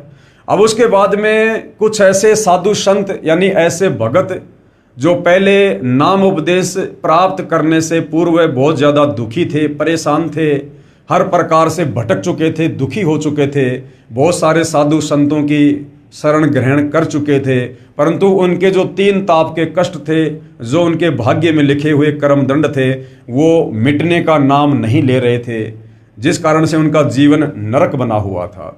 और जैसे उनको परम संत सतगुरु रामपाल जी के विषय में पता चला, उन्होंने उनसे उपदेश प्राप्त किया और उनकी भक्ति शुरू की, और किस प्रकार से फिर आगे चलकर परमेश्वर ने उनके कर्म दंड के कांटे निकालने शुरू किए और उनका जीवन सुखी हुआ।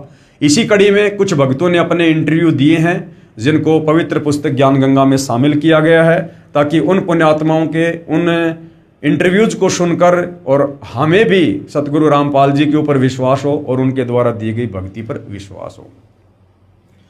विषय है भटकों को मार्ग, यानी जो भटक रहे थे परमात्मा प्राप्ति के लिए, लेकिन कहीं उनको शास्त्र अनुकूल साधना मिल नहीं रही थी, कोई सच्चा संत मिल नहीं रहा था, फिर उनको आगे चलकर किस प्रकार से सच्चा मार्ग मिलता है। भटकों को मार्ग विषय। भगत समाज प्रभु की वास्तविक भक्ति से कोसों दूर है। यानी जो भगत समाज है, केवल भारत देश का नहीं, पूरे विश्व का, जिस देश में वहाँ के धर्मगुरुओं के द्वारा जो भी भक्ति साधना करवाई जाती है, वो शास्त्रों के विरुद्ध है और उस शास्त्र विरुद्ध साधना को करने के चलते गीता अध्याय 16 श्लोक नंबर 23 और 24 के अनुसार हम भगवान की भक्ति से होने वाले लाभ प्राप्त नहीं कर सकते हैं, जिस कारण से भक्ति करते करते भी भगत समाज दुखी रहता है। तो भाई और बहनों, किस प्रकार से सतगुरु रामपाल जी की शरण में आने के बाद आत्माओं को खुशी मिलती है, लाभ मिलता है, उनके कर्म के कांटे निकलते हैं, आप जी यहां पर देखेंगे। सतलोक आश्रम करोथा, जिला रोहतक, हरियाणा में कबीर परमेश्वर के प्रकट दिवस के उपलक्ष्य में चल रहे 5 दिवसीय 18 से 22 जून 2005 तक सत्संग समारोह में भगत बसंत सिंह सैनी ने अपनी कहानी सुनाई, जो निम्नलिखित है, कृपया ध्यान से पढ़ें। प्रभु प्यासे भगत बसंत सिंह सैनी को मार्ग मिलना, यानी बसंत सिंह सैनी जो गांव गांद्रा, जिला रोहतक, हरियाणा से है, और किस प्रकार से परमात्मा की ये पुण्यात्मा अपने पूर्व जन्मों के पाप कर्मों के कारण जो कष्ट इनके ऊपर आ रहे थे, उन कष्टों को लेकर ये दर दर की ठोकर खा रहे थे, साधु संत महात्माओं के पास जा रहे थे, जो जैसा समाधान जहां भी बता दिया करता था वहां पर ये पहुंच जाया करते थे, परंतु इनके जो कर्मों के जो कष्ट थे वो समाप्त होने का नाम नहीं ले रहे थे। और इस परिवार की स्थिति ऐसी हो गई थी कि ये परिवार बिल्कुल समाप्ति की कगार पर था। और किस प्रकार से फिर सतगुरु रामपाल जी ने इस प्यारी आत्मा के हाथ को पकड़ा, अपनी शरण में लिया, और किस प्रकार से फिर ये परिवार जो महादुखी था, ये परिवार किस प्रकार से अपने जीवन को अध्यात्म की ऊंचाइयों पर लेकर जाता है। मैं बसंत सिंह सैनी गांव गांद्रा, जिला रोहतक, हरियाणा का रहने वाला हूं तथा पुराना पता मकान नंबर S161 पांडव नगर नजदीक मदर डेयरी, यमुना पार, दिल्ली 92 में रहता था। हमारे परिवार पर मानो दुखों का पहाड़ टूटा हुआ था, फिर भी परमात्मा को पाने की चाहत व दुखों की निवृत्ति के लिए संतों व महंतों के पास आते जाते रहते थे, परंतु कहीं भी दुखों का निवारण नहीं हुआ। हर संत यही कहता था कि बेटा कोई बात नहीं, मैं जो नाम दीक्षा देता हूं उन मंत्रों का जाप कर और जो भी दान धर्म की जो क्रिया है वो कर, तेरे पाप कर्म नष्ट हो जाएंगे। परंतु कुछ दिनों बाद बसंत सिंह सैनी देखता कि मेरे पाप कर्मों में, मेरे उन प्रारब्ध के कर्मों में किसी प्रकार का कोई भी बदलाव नहीं हो रहा है, मैं ज्यों का त्यों दुखी हूं, परेशान हूं, परंतु कहीं भी दुखों का निवारण नहीं हुआ। आखिरकार एक जाने माने संत श्री आसाराम बापू से मिले। उस समय आसाराम जी की संगत दिल्ली में लगभग 1000 थी, जिसके कारण बहुत नजदीक से मिलने का मौका मिला। यानी बसंत सैनी जी को आसाराम जी से आमने सामने बैठकर बातचीत करने का मौका मिला। हमने अपने दुख व परमात्मा पाने की जिज्ञासा उनके सामने रखी। उन्होंने हमें 7 मंत्र दिए, ओम गुरु हरि ओम, ओम ए नमः, ओम नमो शिवाय, ओम नमो भगवते वासुदेवाय ही रामाय नमः, व गायत्री मंत्र इत्यादि, जिनमें से एक छांटने के लिए कहा और एक सोहम मंत्र जो श्वास के द्वारा सो अंदर व है बाहर निकालकर जाप के लिए कहा गया। एकादशी व पूर्णिमा का व्रत, सोमवार का व्रत व अष्टमी का व्रत करने को कहा। ज्यादा से ज्यादा त्रिबंध प्राणायाम व सिद्धासन में बैठकर ध्यान लगाना व अनुष्ठान करना बताया। हमने मंत्र लिया तथा अपने दुख उनके सामने रोए तथा बताया कि हमारे ताऊ जी जो 40 साल पहले मर गए थे वो बहुत बड़ा प्रेत बना हुआ है। उसने हमारे 2 भाइयों को मार दिया, 8-10 भैंसों को मार दिया, 5-6 गायों को मार दिया। पशुओं का कोई भी बच्चा जीवित नहीं रहता। घर के सभी सदस्य बीमार रहते हैं, दुख के कारण बेहाल हैं तथा किसी भी काम धंधे को नहीं चलने देता। अब कह रहा है कि आपके पिताजी को लेकर जाऊंगा। हमने बापूजी से प्रार्थना की कि हमें बचाओ, परंतु 6 महीने बाद वह प्रेत हमारे पिताजी को भी ले गया। यानी आसाराम जी से नाम उपदेश लेने के बाद 6 महीने बाद बसंत सिंह सैनी का ताऊ जो प्रेत बना हुआ था, बसंत सिंह सैनी के पिताजी को भी ले गया, अर्थात उनकी भी मृत्यु हो गई। बापूजी ने कहा कि जो हुआ वह तो होना ही था। पशु आदि व धन की हानि तथा शारीरिक बीमारी तो पाप का भोग है। जो जीव के प्रारब्ध में लिखा होता है वह तो भोगना ही पड़ता है। अगर कर्म में लिखा हुआ भोग भोगना ही पड़ता है तो फिर भक्ति किस लिए, फिर भक्ति करने का क्या फायदा। लेकिन भाई और बहनों, तत्व ज्ञान के अभाव में हम भी इन साधु संतों से ज़्यादा जुबान नहीं लड़ाया करते थे और हम ये संतोष कर लिया करते थे कि भाई जो ये कह रहे वो सत्य होगा, मेरे भाग में जो लिखा है वो तो मुझे भोगना ही पड़ेगा। और कहते थे कि आप भक्ति करते रहो, हम परमात्मा प्राप्ति के लिए लगे रहे। बापू जी के समझाने के बाद हम परमात्मा प्राप्ति के लिए पूरी श्रद्धा से लग गए तथा मैंने यानी बसंत दास ने सबसे पहले श्री आसाराम बापू आश्रम दिल्ली में 40 दिन का अनुष्ठान महंत नरेंद्र ब्रह्मचारी की सलाह से किया। इसके बाद 40 दिन के 6 अनुष्ठान आसाराम बापू आश्रम पचेड़ रतलाम मध्य प्रदेश के महंत काका जी की देख रेख में किए। उसके बाद 2 अनुष्ठान आसाराम आश्रम साबरमती अहमदाबाद गुजरात के मौन मंदिर में किए, जहां पर श्री आसाराम बापू जी से अच्छी तरह बात करने का मौका मिला।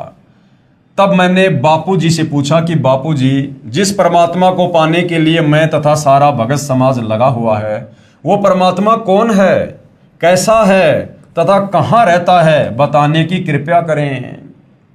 ये सुनकर बापू जी ने कहा कि आप लगे रहो, सब पता चल जाएगा, और बताया कि गीता जी के 1 अध्याय का पाठ प्रतिदिन करना है और कभी मेरे दर्शनों की इच्छा हो तो एक क्रिया बताता हूं कि 3 दिन तक एक कमरे में बंद हो जाओ।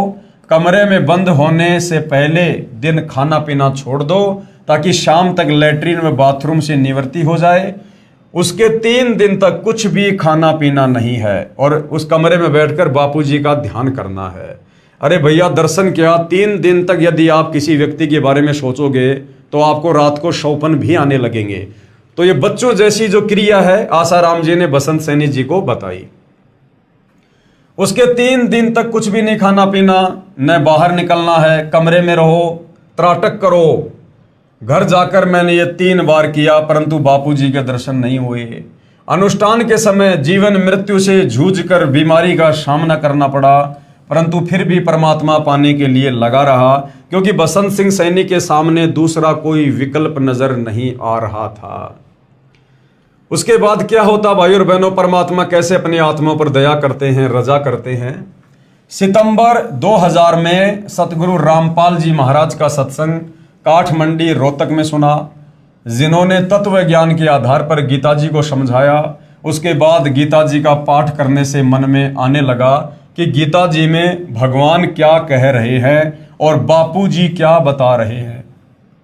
जब बसंत सिंह सैनी सौभाग्य से सतगुरु रामपाल जी की शरण में आए, यानी उनके सत्संग सुनने शुरू किए, और बापू जी के कहने पर गीता जी बसंत सिंह सैनी जी पहले पढ़ाई करते थे, तो जब सतगुरु रामपाल जी ने वास्तव में गीता जी पढ़ाई कि फला अध्याय और श्लोक हमें भक्ति और भगवान के विषय में क्या कह रहा है, तब बसंत सिंह सैनी को समझ में आने लगा कि बापूजी ने हमें गीता जी से क्या पढ़ाया था और अब सतगुरु रामपाल जी हमें वास्तव में क्या समझा रहे हैं। कहीं सचमुच हम भगवान के विरुद्ध तो साधना नहीं कर रहे हैं। सतगुरु रामपाल जी के द्वारा बताए गीता जी के अनुवाद को समझा तो अंतरात्मा रोने लगी तथा बापू जी से मिलकर ये सब शंकाएं पूछनी चाहिए। मैं बापू जी के पास गीता लेकर गया तथा गीता जी को दिखाकर सब शंकाएं पूछी, परंतु बापू जी ने किसी भी शंका का समाधान नहीं किया। मैंने बापू जी से कहा कि बापू जी, आपको परमात्मा के बारे में नहीं पता तो आप भगत समाज को अपने पास क्यों उलझा रहे हो।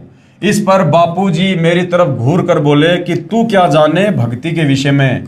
मैं उठकर रोता हुआ अपने घर आ गया। परमात्मा की प्राप्ति ना होने से तथा उलझे हुए जीवन को देखते हुए तथा हट रूपी अनुष्ठान व व्रतों के करने से शरीर काफी कमजोर हो गया और मृत्यु नजदीक दिखाई देने लगी। फिर अन्य संतों जैसे राधा स्वामी पंथ, धन धन सतगुरु श्री सतपाल जी महाराज, श्री बाल योगेश्वर जी महाराज, दिव्य ज्योति ब्रह्म कुमारी, निरंकारी मिशन, जय गुरुदेव मथुरा वाले आदि के पास भटका। अब भाई और बहनों, परमेश्वर अंतर्यामी होते हैं। सतगुरु रामपाल जी ने देखा कि अभी इस आत्मा का समय नहीं आया है कि अभी से इसको शरण में लिया जाए, क्योंकि अभी इसके मन में काल प्रेरणा से और बहुत सारी शंकाएं हैं। इसलिए बसंत सैनी ने सतगुरु रामपाल जी के सत्संग भी सुने गीता जी के ज्ञान को भी समझा, परंतु वे किसी न किसी कारणवश सतगुरु रामपाल जी पर विश्वास नहीं कर पाए। कारण ये भी हो सकता है कि सतगुरु रामपाल जी की वेशभूषा इन शास्त्र विरुद्ध जो ये साधु संत महात्मा हैं, इनकी वेशभूषा के बिल्कुल विपरीत है, सीधी सादी है, बिल्कुल सहज तरीके से वे रहते हैं और प्रवचन करते हैं। तो बसंत सैनी जी और भी बहुत सारे नामी गिरामी संत महंतों के पास गए, उनसे उपदेश लिया और अपने शंकाओं के समाधान के साथ साथ अपने प्रारब्ध में जो कष्ट थे उनके निवारण की भी उन्होंने जो है वो प्रार्थना की, परंतु कहीं कोई समाधान नहीं हुआ। दूसरा, भाई और बहनों, सतगुरु रामपाल जी को इस बात का पता था कि अभी इस आत्मा का वो समय नहीं आया है कि इसको शरण में लिया जाए। अभी इस आत्मा की और शंकाएं रहती हैं। जब तक सभी शंकाओं का समूल समाधान नहीं हो जाता है तब तक आत्मा दृढ़ होकर भक्ति पर नहीं लग सकती है। तो हर प्रकार से सतगुरु रामपाल जी बसंत सैनी जी के मन में जो उठने वाले विचार थे उनका समाधान करवाना चाहते थे कि हर प्रकार से ये हर किसी पंथ में संत के पास घूम ले, फिर ले, भटक ले, और जब हर कहीं से इनको निराशा हाथ लगे तो फिर ये हर प्रकार से तन मन धन से दृढ़ होकर जब इस मार्ग में लगेंगे तब परमात्मा इनकी पुकार को सुनेगा।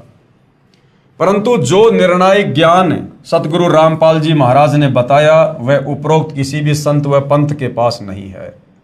मैं पश्चाताप करने लगा कि इस समय शायद पृथ्वी पर कोई भी संत ऐसा नहीं है जिसको परमात्मा प्राप्ति हुई है और जो ये बात बता सके कि वह परमात्मा कौन है, कैसा है और कहाँ रहता है। ये विचार कर मैं फूट फूट कर रातों रोता रहा। संतों से विश्वास उठ गया। मन में आने लगा कि जब श्री आसाराम जी जैसे सुप्रसिद्ध संत ही शास्त्र विधि त्याग कर मनमाना आचरण कर तथा करवा रहे हैं तो किस संत पर विश्वास किया जाए। सतगुरु रामपाल जी ज्ञान तो श्रेष्ठ बता रहे हैं परंतु इनके पास जन समूह कुछ भी नहीं है। बसंत सैनी जी के मन में क्या आया कि सतगुरु रामपाल जी का ज्ञान तो बहुत अच्छा है, शास्त्रों के अनुसार ही बता रहे हैं, परंतु इनके पास भक्तों की भीड़ तो है नहीं। और नादानी में हम ये सोचा करते थे कि जिन संतों के पास में लाखों करोड़ों भगत होंगे वो वास्तव में पूर्ण संत होगा। सतगुरु रामपाल जी ज्ञान तो श्रेष्ठ बता रहे हैं परंतु इनके पास जन समूह कुछ भी नहीं है, यानी संगत इनके पास केवल नाम मात्र है। ये पूर्ण संत कैसे हो सकते हैं, ये शंका मन में आई। कुछ दिनों के बाद सतगुरु रामपाल जी महाराज का एक शिष्य हमारे गांव का मिला तथा मेरी कहानी सुनकर उसने मुझे फिर से परमात्मा स्वरूप पूर्ण संत सतगुरु रामपाल जी के सत्संग में दोबारा लाकर बैठा दिया। मैंने 1 घंटे का सत्संग सुना और सत्संग के बाद रोता हुआ महाराज जी से मिला। महाराज जी ने मुझे सीने से लगाकर कहा कि जिस संत के पास आप जाते हो वे शास्त्र विधि त्याग कर मनमाना आचरण कर तथा करवा रहे हैं। जैसा ये सब वे पहले से ही जानते थे कि मुझे क्या चाहिए और मेरी शंकाओं का समाधान सतगुरु रामपाल जी महाराज ने अपने चरणों में बैठाकर इस प्रकार से किया।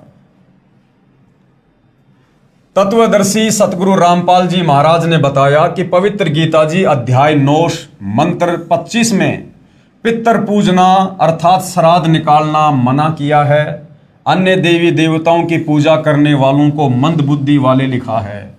गीता जी अध्याय 7 मंत्र 12 से 15 तथा 20 से 23 तक।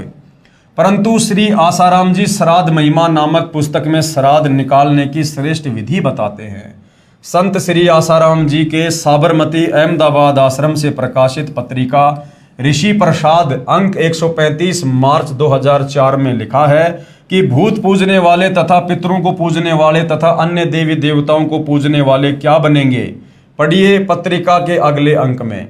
अगले अंक की पत्रिका ऋषि प्रसाद अंक 136 अप्रैल 2004 पेज नंबर 19 में लिखा था कि भूत पूजने वाले भूत लोकों को प्राप्त होंगे। यानी आसाराम जी स्वयं श्राद्ध निकलवाया करते थे और फिर गीता जी के अनुसार ज्ञान भी दिया करते थे कि भूत पूजने वाले भूत बनेंगे, पितृ पूजने वाले पितृ बनेंगे, जबकि श्राद्ध निकालने का मतलब होता है पितरों की पूजा करना। क्योंकि शास्त्र विधि अनुसार साधना ना करके हमारे पूर्वज शास्त्र विरुद्ध भक्ति करके मरने के बाद में प्रेत बने, पितृ बने, भूत बने और पीछे से हमारे ज्ञानहीन धर्म गुरुओं ने उनके श्राद्ध निकलवाने शुरू कर दिए, यानी भूत पूजा शुरू करवा दी। तो श्राद्ध निकालने वाला अपने पूर्वजों के ही पास जाएगा जिस योनि में वो पूर्वज है। तो श्री आसाराम जी ज्ञान तो बताते थे गीता जी के अनुसार और साधना करवाते थे गीता जी के विपरीत, कि भूत पूजने वाले भूत लोगों को प्राप्त होंगे तथा पितर पूजने वाले पितर लोगों को प्राप्त होंगे तथा श्री कृष्ण जी के पुजारी भगवान श्री कृष्ण जी के बैकुंठ लोक को प्राप्त होंगे। विचारें, श्री आसाराम जी द्वारा प्रकाशित श्राद्ध महिमा नामक पुस्तक में पितर पूजने की अच्छी विधि भी लिखी है कि एक श्रेष्ठ क्वालिटी के भूत कैसे बने। यानी श्राद्ध निकालने की अच्छी विधि का मतलब है कि मरने के बाद में अच्छी क्वालिटी का भगत कैसे बना जाए। कृपया सोचें, कोई व्यक्ति ये भी कह रहा हो कि कुएं में गिरने वाले मृत्यु को प्राप्त होते हैं, फिर स्वयं ही कुएं में गिरने का परामर्श भी कर रहा है तथा कह रहा है कि कुएं में गिरने की अच्छी विधि बताता हूं कि दोनों कदम उठाकर एकदम छलांग लगाओ। ये कुएं में गिरकर मरने की श्रेष्ठ विधि है। जो ऐसा नहीं करता वो दोषी है। क्या वह व्यक्ति नेक है? क्या वो साधु संत नेक है? ये भूमिका श्री आसाराम जी संत कर रहे हैं कि एक तरफ तो कह रहे हैं कि पितर व भूत पूजने वाले भूत व पितर बनकर भूत लोक व पितर लोक में जाएंगे जहां पर वे भूखे प्यासे रहेंगे, फिर उनको श्राद्धों द्वारा तृप्त किया जाता है। एक और विचारणीय विषय है कि जब अपने माता पिता जीवित थे तो वे प्रतिदिन कम से कम 2 बार भोजन किया करते थे। अब मृत्यु के पश्चात वे श्री गीता जी के विरुद्ध साधना करके दुखदायी भूत व पितर योनि को प्राप्त कर चुके हैं। अब एक दिन के श्राद्ध से वे कैसे तृप्त हो सकते हैं? यानी जब वो धरती पर थे, जीवित थे, वो दिन में 2 बार या 3 बार खाना खाते थे, तब जाकर उनकी तृप्ति होती थी। अब भूत बनने के बाद भूत को तो और ज्यादा भूख प्यास लगती है और हम उनका साल में 1 बार श्राद्ध निकाल रहे हैं। तो जो माता पिता जीवित रहते समय दिन में 3 बार भोजन किया करते थे, अब मरने के बाद में साल में मात्र 16 दिन या 1 दिन उनको भोजन खिलाने से उनकी तृप्ति कैसे हो सकती है? ये भी हमारे को धर्म गुरुओं ने मूर्ख ही बना रखा था। बाकी 64 दिन वो क्या खाएंगे जिसके लिए संत व गुरुजन दोषी हैं, जो भोली भाली आत्माओं को गुमराह कर रहे हैं। शास्त्र ज्ञान से अपरिचित संत ही इस जीव को शास्त्र विधि रहित साधना करवाकर दुखदायी योनियों में डलवाते हैं। श्री आसाराम जी श्री शिव जी की उपासना का मंत्र ओम नमो शिवाय व श्री विष्णु जी का मंत्र ओम नमो भागवते वासुदेवाय बताते हैं। इसी के अतिरिक्त हरि ओम, ओम गुरु आदि नामों में से कोई एक मंत्र अपनी इच्छा अनुसार चुन लेने को कहते हैं तथा सोहम को 2 हिस्से करके श्वास द्वारा सुमरण करना आदि मंत्र देते हैं, जो किसी शास्त्र में प्रमाण नहीं है। यानी 8-10 मंत्र भगत के सामने रख देते हैं और कहते हैं कि अपनी इच्छा से जो आपको अच्छा लगे इनमें से एक मंत्र चूज कर लो, उसका जाप करो। तो सतगुरु रामपाल जी अब क्या समझा रहे हैं कि कितनी बड़ी नादानी और ये सुप्रसिद्ध संत करते हैं। विचार करें, कोई रोगी जिसके पेट में दर्द हो किसी डॉक्टर के पास इलाज के लिए प्रार्थना करे और वो डॉक्टर उसके आगे 6 प्रकार की गोलियां डालकर कहे कि जो तुझे अच्छी लगे इनमें से एक उठा ले, क्या वह वैद्य यानी डॉक्टर हो सकता है? पवित्र गीता जी अध्याय 8 मंत्र 13 में कहा है कि ओम इति एकाक्षरम ब्रह्म व्यवहारण माम अनुस्मरण ये प्रयाति तजन देहम शयाति परमाम गतम। गीता ज्ञान देने वाला ये ब्रह्म काल, ब्रह्मा विष्णु महेश का पिता, दुर्गा का पति, गीता का ज्ञान देते समय श्री कृष्ण जी के शरीर में प्रवेश करके अर्जुन को कह रहा कि अर्जुन, मुझ ब्रह्म की साधना का, मुझ ब्रह्म के सुमरण का केवल एक ओम मंत्र है। जो इस ओम मंत्र की साधना अंतिम श्वास तक, शरीर छूटने तक करेगा, वो मेरे ब्रह्म लोक को प्राप्त होगा। अब बताइए भाई और बहनों, श्री गीता जी 4 वेदों का संक्षिप्त सार है और 4 वेदों में जो भक्ति है वो गीता जी में है।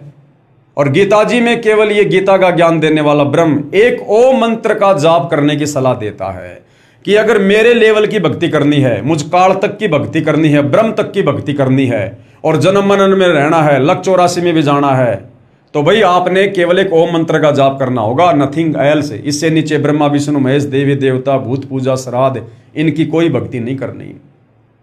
और यदि तुझे पूर्ण मोक्ष वाली भक्ति करनी है, सदा सदा के लिए जन्म मरण के कष्ट से, लक 84 योनि की पीड़ाओं से, नरक से, तपस्या के कष्ट से बचना है, तो गीता ज्ञानदाता ब्रह्म गीता अध्याय 17 श्लोक 23 में कह रहा ओम तत् सत इति निर्देश ब्रह्मण त्रिविध समर्थ है।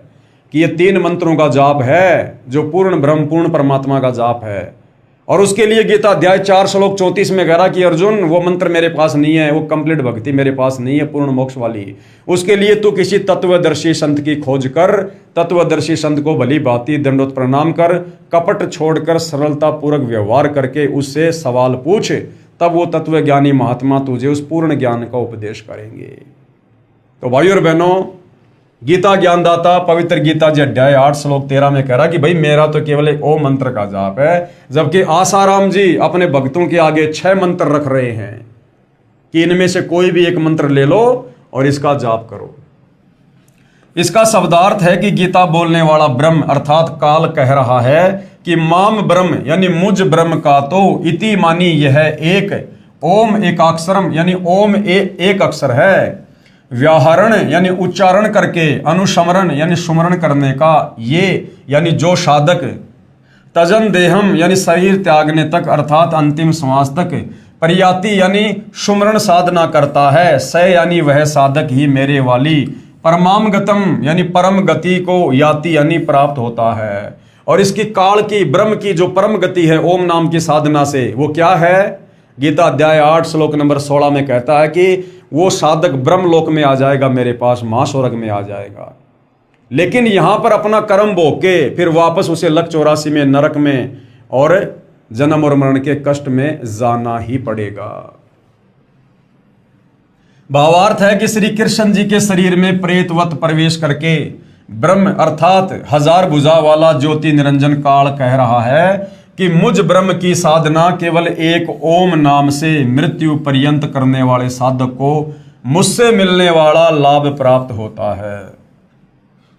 अन्य कोई भी मंत्र मेरी भक्ति का नहीं है तथा अपनी गति को भी गीता अध्याय 7 मंत्र 18 में अनुत्तमाम अर्थात अति घटिया बताया है।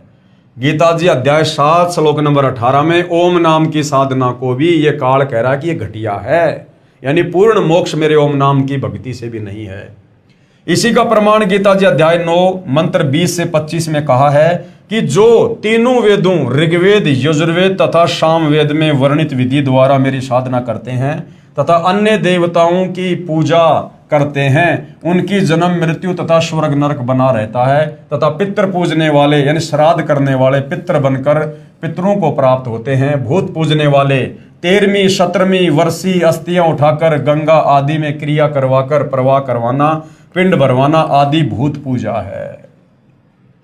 तो भाई और बहनों, देख लो तत्व ज्ञान के अभाव में सदियों से आप और हमारे ये तत्व ज्ञानहीन नादान धर्मगुरु आप और हमारे से भूत पूजा ही करवा रहे थे और हमारे पूर्वजों से शास्त्र विरुद्ध साधना करवाकर उनको भूत योनियों में डलवा दिया और पीछे से उन पूर्वजों के श्राद्ध निकलवा कर हमसे भी जो है भूत पूजा पितृ पूजा करवाई जा रही थी।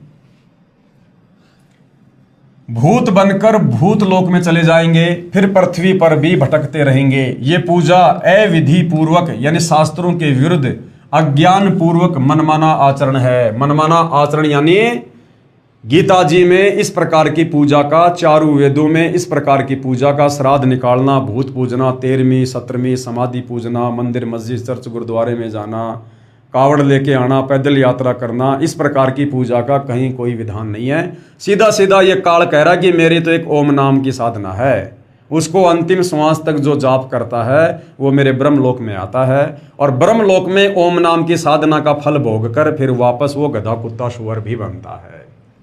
इसलिए व्यर्थ है प्रमाण गीता अध्याय 16 श्लोक 23 और 24 में। विशेष यहाँ चौथे अर्थर्वेद का विवरण इसलिए नहीं है कि इसमें पूजा विधि कम तथा सृष्टि रचना अधिक है। चौथा जो वेद है अर्थर्वेद, उसमें सृष्टि रचना का ज्ञान ज्यादा है, धर्म कर्म की जानकारी कम है। इसलिए गीता अध्याय 18 श्लोक 62 में कहा है कि उस परमात्मा की शरण में जाओ। गीता जी अध्याय 18 श्लोक 62। गीता जी का ज्ञान कौन दे रहा है? ये ब्रह्म, ये काल, ब्रह्मा विष्णु महेश का पिता। हिंदू समाज ये मानता है कि श्री विष्णु जी रूप में श्री कृष्ण जी ने ये गीता जी का ज्ञान दिया और हिंदू समाज अपनी अज्ञानता के चलते श्री विष्णु यानी श्री कृष्ण से बड़ा किसी को भगवान नहीं मानता। तो भाई चलो आपकी बात बड़ी करते हैं। वैसे तो गीता जी का ज्ञान श्री कृष्ण जी के शरीर में प्रवेश करके और काल ने दिया है, ब्रह्म ने दिया है।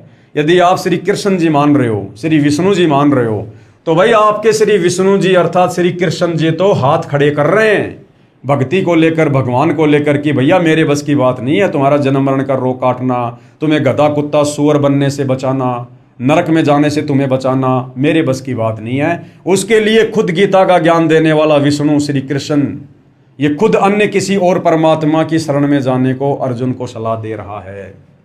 इसलिए गीता अध्याय 18 श्लोक 62 में कहा है कि उस परमात्मा की शरण में जा, अपने से अन्य किसी और परमात्मा की शरण में जाकर भक्ति करने को अर्जुन को सलाह दे रहा है, जिससे तेरी पूर्ण मुक्ति होगी, यानी तेरा जन्म मरण का रोग समाप्त होगा, तुझे मोक्ष मिलेगा तथा परम शांति तथा शाश्वत स्थान अर्थात सतलोक को प्राप्त होगा, जिस सतलोक को हम छोड़कर आए थे।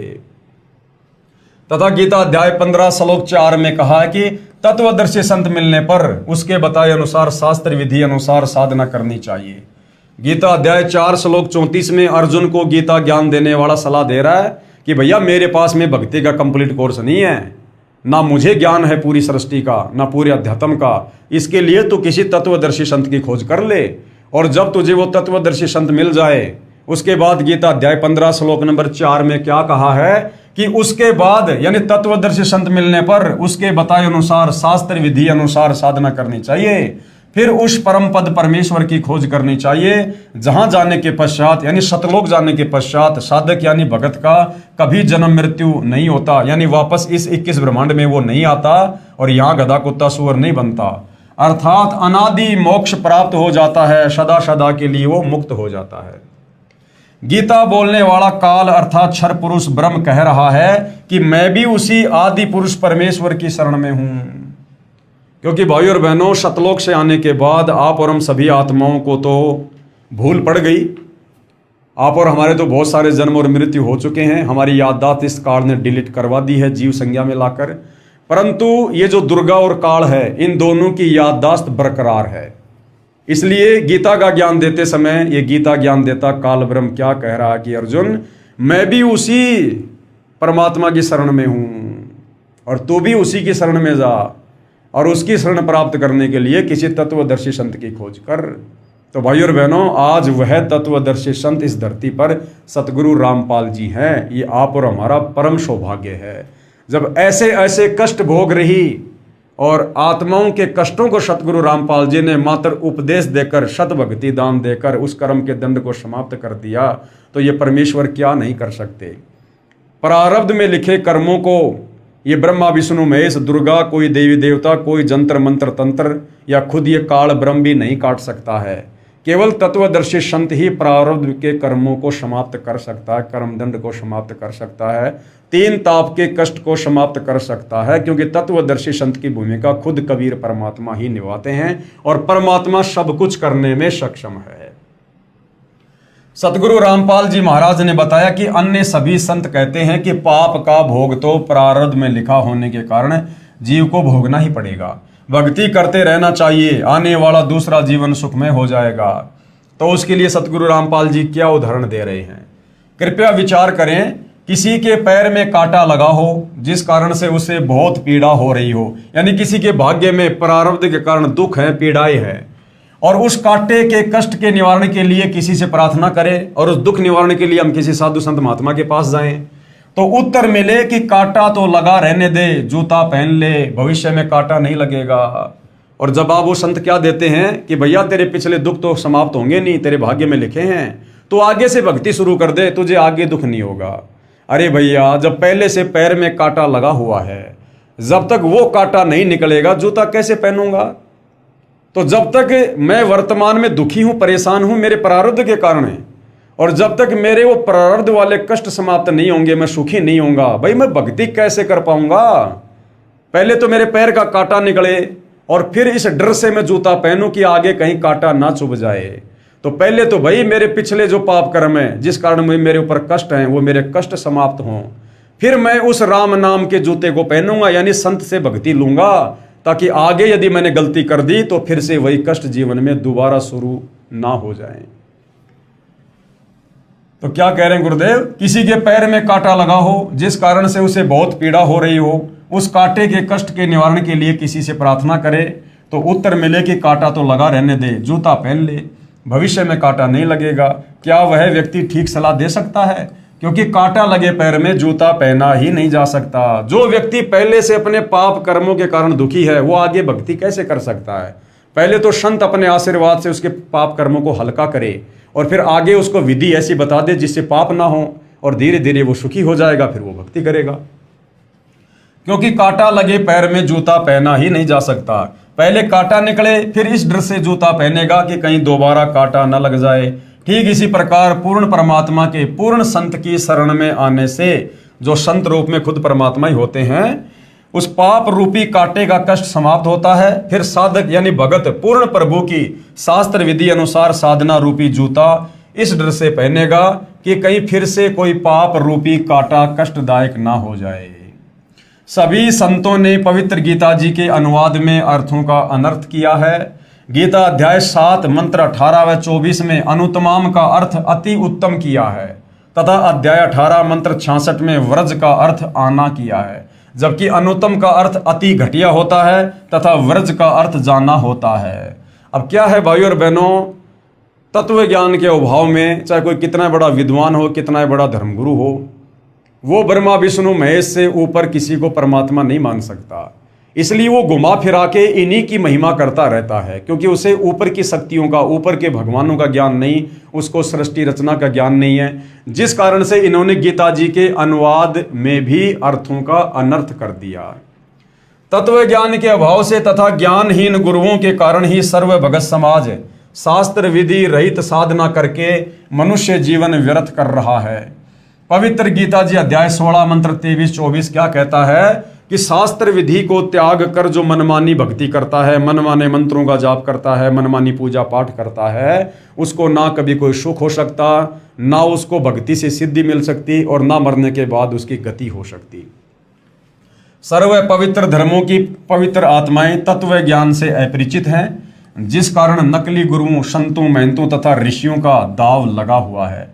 जिस समय पवित्र भगत समाज आध्यात्मिक तत्व ज्ञान से परिचित हो जाएगा, उस समय इन नकली संतों, गुरुओं व आचार्यों को छुपने का स्थान नहीं मिलेगा। और वो समय भाई और बहनों अब धीरे धीरे आ चुका है। सन 2030-32 के बाद में इन नकली संतों को या तो ये सतगुरु रामपाल जी की शरण में आ जाएंगे, अन्यथा इनको धरती पर छुपने की जगह नहीं मिलेगी। उपरोक्त सच्चाई को आंखों देखकर मैं तथा अन्य परिवार के सदस्य यानी बसंत सिंह सैनी जी कह रहे हैं कि सतगुरु रामपाल जी के सत्संग सुनकर और उनसे ये परामर्श लेकर और आंखों देखकर मैं तथा अन्य परिवार के सदस्य सतगुरु रामपाल जी महाराज के चरणों में लगे हैं। पूरे परिवार में कोई बीमारी नहीं रही, और जो भूत कभी परिवार के किसी सदस्य को मार देते थे, किसी पशु को मार देते थे, काम धंधे को नहीं चलने देते थे, वे घर से ही नहीं गांव से भी भाग गए तथा दूसरे रिश्तेदारों के घर चले गए, जो अब भी श्री आसाराम जी के पुजारी हैं। वहां जाकर भूत कहते हैं कि उनके बसंत सैनी आदि के घर तो परमात्मा का निवास हो गया है, उनको परमात्मा स्वरूप पूर्ण संत मिल गए हैं, अब उनके पास नहीं जा सकते। जिस प्रकार आपके घर में बहुत ज़्यादा मच्छर हैं और आप मार्केट से ऑल आउट खरीद के लाते हो और अपने घर पर लगा देते हो, तो आपके घर से तो मच्छर भाग जाएंगे, फिर वो आड़ोसी पड़ोसियों के घर में घुसेंगे। इस प्रकार बसंत सैनी ने सतगुरु रामपाल जी का भक्ति रूपी ऑल आउट नाम उपदेश लेकर अपने घर पर लगा लिया, यानी परमात्मा को विराजमान कर लिया। अब जिस घर में समर्थ शक्ति बैठी है वहां पर भूत प्रेत क्या कर सकते हैं? उन्होंने मजबूरीवश वो घर छोड़ना पड़ेगा, और फिर छोड़ेंगे तो क्या करेंगे? आड़ोसी पड़ोसी रिश्तेदारों के जाएंगे वो। हम उनके पास नहीं जा सकते। वो भूत क्या कहते हैं? हम उनके पास नहीं जा सकते। सतगुरु रामपाल जी से उपदेश के पश्चात हम पूरी तरह से स्वस्थ व सुखी जीवन जी रहे हैं। हमारे परिवार व रिश्तेदारों के लगभग 200 सदस्यों ने सतगुरु रामपाल जी महाराज का उपदेश प्राप्त कर लिया है। जो पहले श्री आसाराम जी महाराज के शिष्य थे, अब सतगुरु रामपाल जी के द्वारा बताए तत्व ज्ञान को समझकर लगभग 10,000 श्री आसाराम जी के शिष्य भी सतगुरु रामपाल जी महाराज की शरण में आ चुके हैं, और आने वाले समय में सारे के सारे ही आएंगे। जितने भी संतों की संगत है, यदि वो आने वाले युग परिवर्तन के दौर में जीवित रहे तो सतगुरु रामपाल जी के अलावा दूसरा कोई ठिकाना भक्ति का नहीं होगा। वे भी मेरे की तरह पश्चाताप कर रहे हैं। मेरी भगत समाज से प्रार्थना है, बसंत सैनी जी कह रहे हैं कि मेरी भगत समाज से प्रार्थना है। भगत समाज यानी परमात्मा चाहने वाली आत्माएं जो अन्य नकली साधु संत महात्माओं के चक्कर में फंसी हुई हैं, उनसे प्रार्थना है कि जिनको भी परमात्मा पाने की तड़फ है, तलाश है, कृपया परमात्मा स्वरूप पूर्ण सतगुरु रामपाल जी महाराज के चरणों में आकर अपने जीवन को सुखी बनाएं तथा परमात्मा को प्राप्त करें। भगत बसंत दास, ये उनके मोबाइल नंबर हैं, फिलहाल चालू हैं या बंद हैं। ये आप जी फ़ोन करके यदि आपको किसी प्रकार की शंका हो, आपको लगे कि ये बनावटी कहानी है, ऐसा नहीं हो सकता, तो अपनी शंका निवारण के लिए आप जी यदि ये नंबर चालू है तो आप इस पर कॉल करके समाधान प्राप्त कर सकते हैं। उसके बाद एक और भगत आत्मा की आत्मकथा है, अद्भुत करिश्मा। पूजनीय गुरुदेव जी दंडवत प्रणाम। मैं भगत नथुराम गांव छावला दिल्ली से अपने परिवार की खुशी आदरपूर्वक सूचित करना चाहता हूं कि जनवरी सन 2000 के आरंभ में सतगुरु रामपाल जी महाराज का प्रवचन सत्संग ताजपुर गांव दिल्ली में श्री मुरारी भगत के निवास पर चल रहा था। तो एक अन्य भगत की बेटी ने मेरी पत्नी श्रीमती बिमला देवी, जो कि छावला से है, उससे कहा कि चाची जी, पड़ोस के गांव में जो सत्संग चल रहा है, यदि आप उस महाराज से नाम ले लो तो आपका असाध्य रोग, यानी जो रीढ़ की हड्डी में 1 इंच का फासला था, जिस कारण से बहुत ज़्यादा पीड़ा थी, ठीक हो सकता है। तो मेरी पत्नी ने उस लड़की से कहा कि all India medical institute of research centre of science Delhi में, जिसका 2.5 वर्ष इलाज चलकर असफल हो चुका हो, तो उस एक नाम या शब्द में कौन सी शक्ति है जो मेरा असाध्य रोग ठीक हो जाएगा। काफ़ी देर तक दोनों की बहस चलती रही। अंत में धीरे चलकर उस सत्संग में जाने का निर्णय लिया गया। परम पूज्य सतगुरु रामपाल जी महाराज के प्रवचन अमृतवाणी सुनकर अधूरी छूटी हुई भक्ति का तार पुनः बंदी छोड़ से जुड़ गया। यानी वो आत्मा पहले किसी जन्म में सतगुरु रामपाल जी की शरण में थी, अब फिर से वो अधूरा तार, वो भक्ति वापस शुरू हो गई। और 2.5 वर्ष के इलाज से फायदा ना पाकर केवल नाम के सुमरण से, जो नाम सतगुरु रामपाल जी देते हैं, जो शास्त्र प्रमाणित हैं, जो इन यहाँ की शक्तियों के, देवी देवताओं के जो बीज मंत्र हैं, मूल मंत्र हैं, उस सुमरण से 5 दिन के अंदर ही असाध्य रोग ठीक हो गया। इससे पूर्व डॉक्टरों ने उनको बैठने व खड़ा होने की सख्त मनाही की थी, जो आज भी ट्रीटमेंट स्लिप पर लिखा है, तथा वह 1 इंच के फासले के एक्सरे भी मौजूद हैं। सबसे बड़ी समस्या मेरी पत्नी को ये थी कि उनसे बैठकर पाखाना नहीं किया जाता था, यानी बैठकर वो फ्रेश नहीं हो सकती थी, और हाथ धोने के समय तो 10-15 मिनट रोना पड़ता था, क्योंकि ज़्यादा झुकने पर ज़्यादा दर्द होता था। अब वह परम पूजनीय सतगुरु रामपाल जी महाराज जी के आशीर्वाद से 50 किलो के गट्ठर वजन अपने आप उठा सकती है और पूर्ण स्वस्थ है। मेरी सर्व पाठकों से प्रार्थना है कि परमेश्वर तुल्य, यानी साक्षात परमेश्वर ही सतगुरु रामपाल जी महाराज, जो कबीर देव, कबीर परमेश्वर जी के पूर्ण कृपया पात्र है, यानी स्वयं ही परमात्मा धरती पर संत रूप में प्रकट हैं, उनसे शीघ्रातिशीघ्र मुफ्त में नाम प्राप्त करके सपरिवार कल्याण करवाएं तथा पूर्ण मोक्ष तथा सतलोक की प्राप्ति करें। तो भाइयों और बहनों, ये कथाएं सत्य हैं। ये उन भगत आत्माओं की आत्म कथा है। ये उनके दिल की गहराई से, उनके मुख से निकले शब्द हैं, जो सतगुरु रामपाल जी से उपदेश प्राप्त करके, लाभ प्राप्त करके, और जो उन्होंने अपने अनुभव आप जियों के सामने व्यक्त किए हैं। और ये आपको इसलिए सुनाए जाते हैं कि आप लोगों को विश्वास हो कि वास्तव में जो परमात्मा कर सकता है वो विज्ञान नहीं कर सकती। जो परमात्मा कर सकता है वो इस 21 ब्रह्मांड की सुप्रीम पावर, यानी ब्रह्मा विष्णु महेश से ऊपर दुर्गा और काल यानी ब्रह्म भी नहीं कर सकते।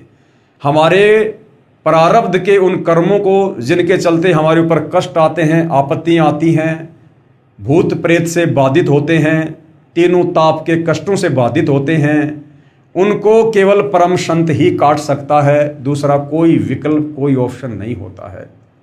तो भाई और बहन, समझदार व्यक्ति तो इन कथाओं को सुनकर, सृष्टि रचना को सुनकर, सतगुरु रामपाल जी के शास्त्र अनुकूल सत्संग सुनकर अति शीघ्र उनकी शरण ग्रहण कर लेते हैं। और बाकी भाई आना तो देखो आज ना कल, इन्हीं की शरण में आना पड़ेगा, दूसरा कोई विकल्प नहीं है। आने वाले समय में ये तुम्हारी विज्ञान भी फेल होने वाली है, ये तुम्हारे डॉक्टर भी फेल होने वाले हैं, इनका ट्रीटमेंट भी फेल होने वाला है। क्योंकि डॉक्टर केवल शरीर के रोगों का इलाज कर सकता है, परंतु वर्तमान में जो शरीर पर रोग लग रहे हैं, जो असाध्य बीमारियां लोगों को हो रही हैं, ये उनके कर्मों के चलते हो रही हैं, उनके प्रारब्ध के कर्मों के कारण हैं। तो प्रारब्ध के कर्मों के चलते शरीर पर जो कष्ट आ रहे हैं, उसको डॉक्टर नहीं बल्कि आध्यात्मिक डॉक्टर यानी पूर्ण संत ही काट सकता है, अपनी भक्ति से, अपने आशीर्वाद से। दूसरा कोई तरीका नहीं है। तो भाइयों और बहनों, पवित्र पुस्तक ज्ञान गंगा के ऊपर बन रहे वीडियो में आज हमारा ये 19वें नंबर का वीडियो था। और प्रत्येक वीडियो से हमें अध्यात्म के विषय में बहुत गहरी गहरी जानकारियां प्राप्त हो रही है, जिससे हमारा विश्वास बढ़ रहा है और भक्ति करने में हमारी रुचि बढ़ रही है। इसी प्रकार हम आगे बढ़ते रहेंगे, परमेश्वर की महिमा करते रहेंगे। आप भाई बहनों को जो भक्ति और भगवान से कोसों दूर बैठे हैं, आप तक ये संदेशा पहुंचाते रहेंगे। तो आज के वीडियो में केवल इतना ही। कल परमेश्वर के आशीर्वाद से आपकी सेवा में फिर हाजिर होंगे। तब तक पूज्य गुरुदेव भगवान हम सबको आशीर्वाद दे, आज्ञा दे, सद्बुद्धि दे, हमारा मार्गदर्शन करें। बंदी छोड़ सतगुरु रामपाल जी परमेश्वर जी की जय हो।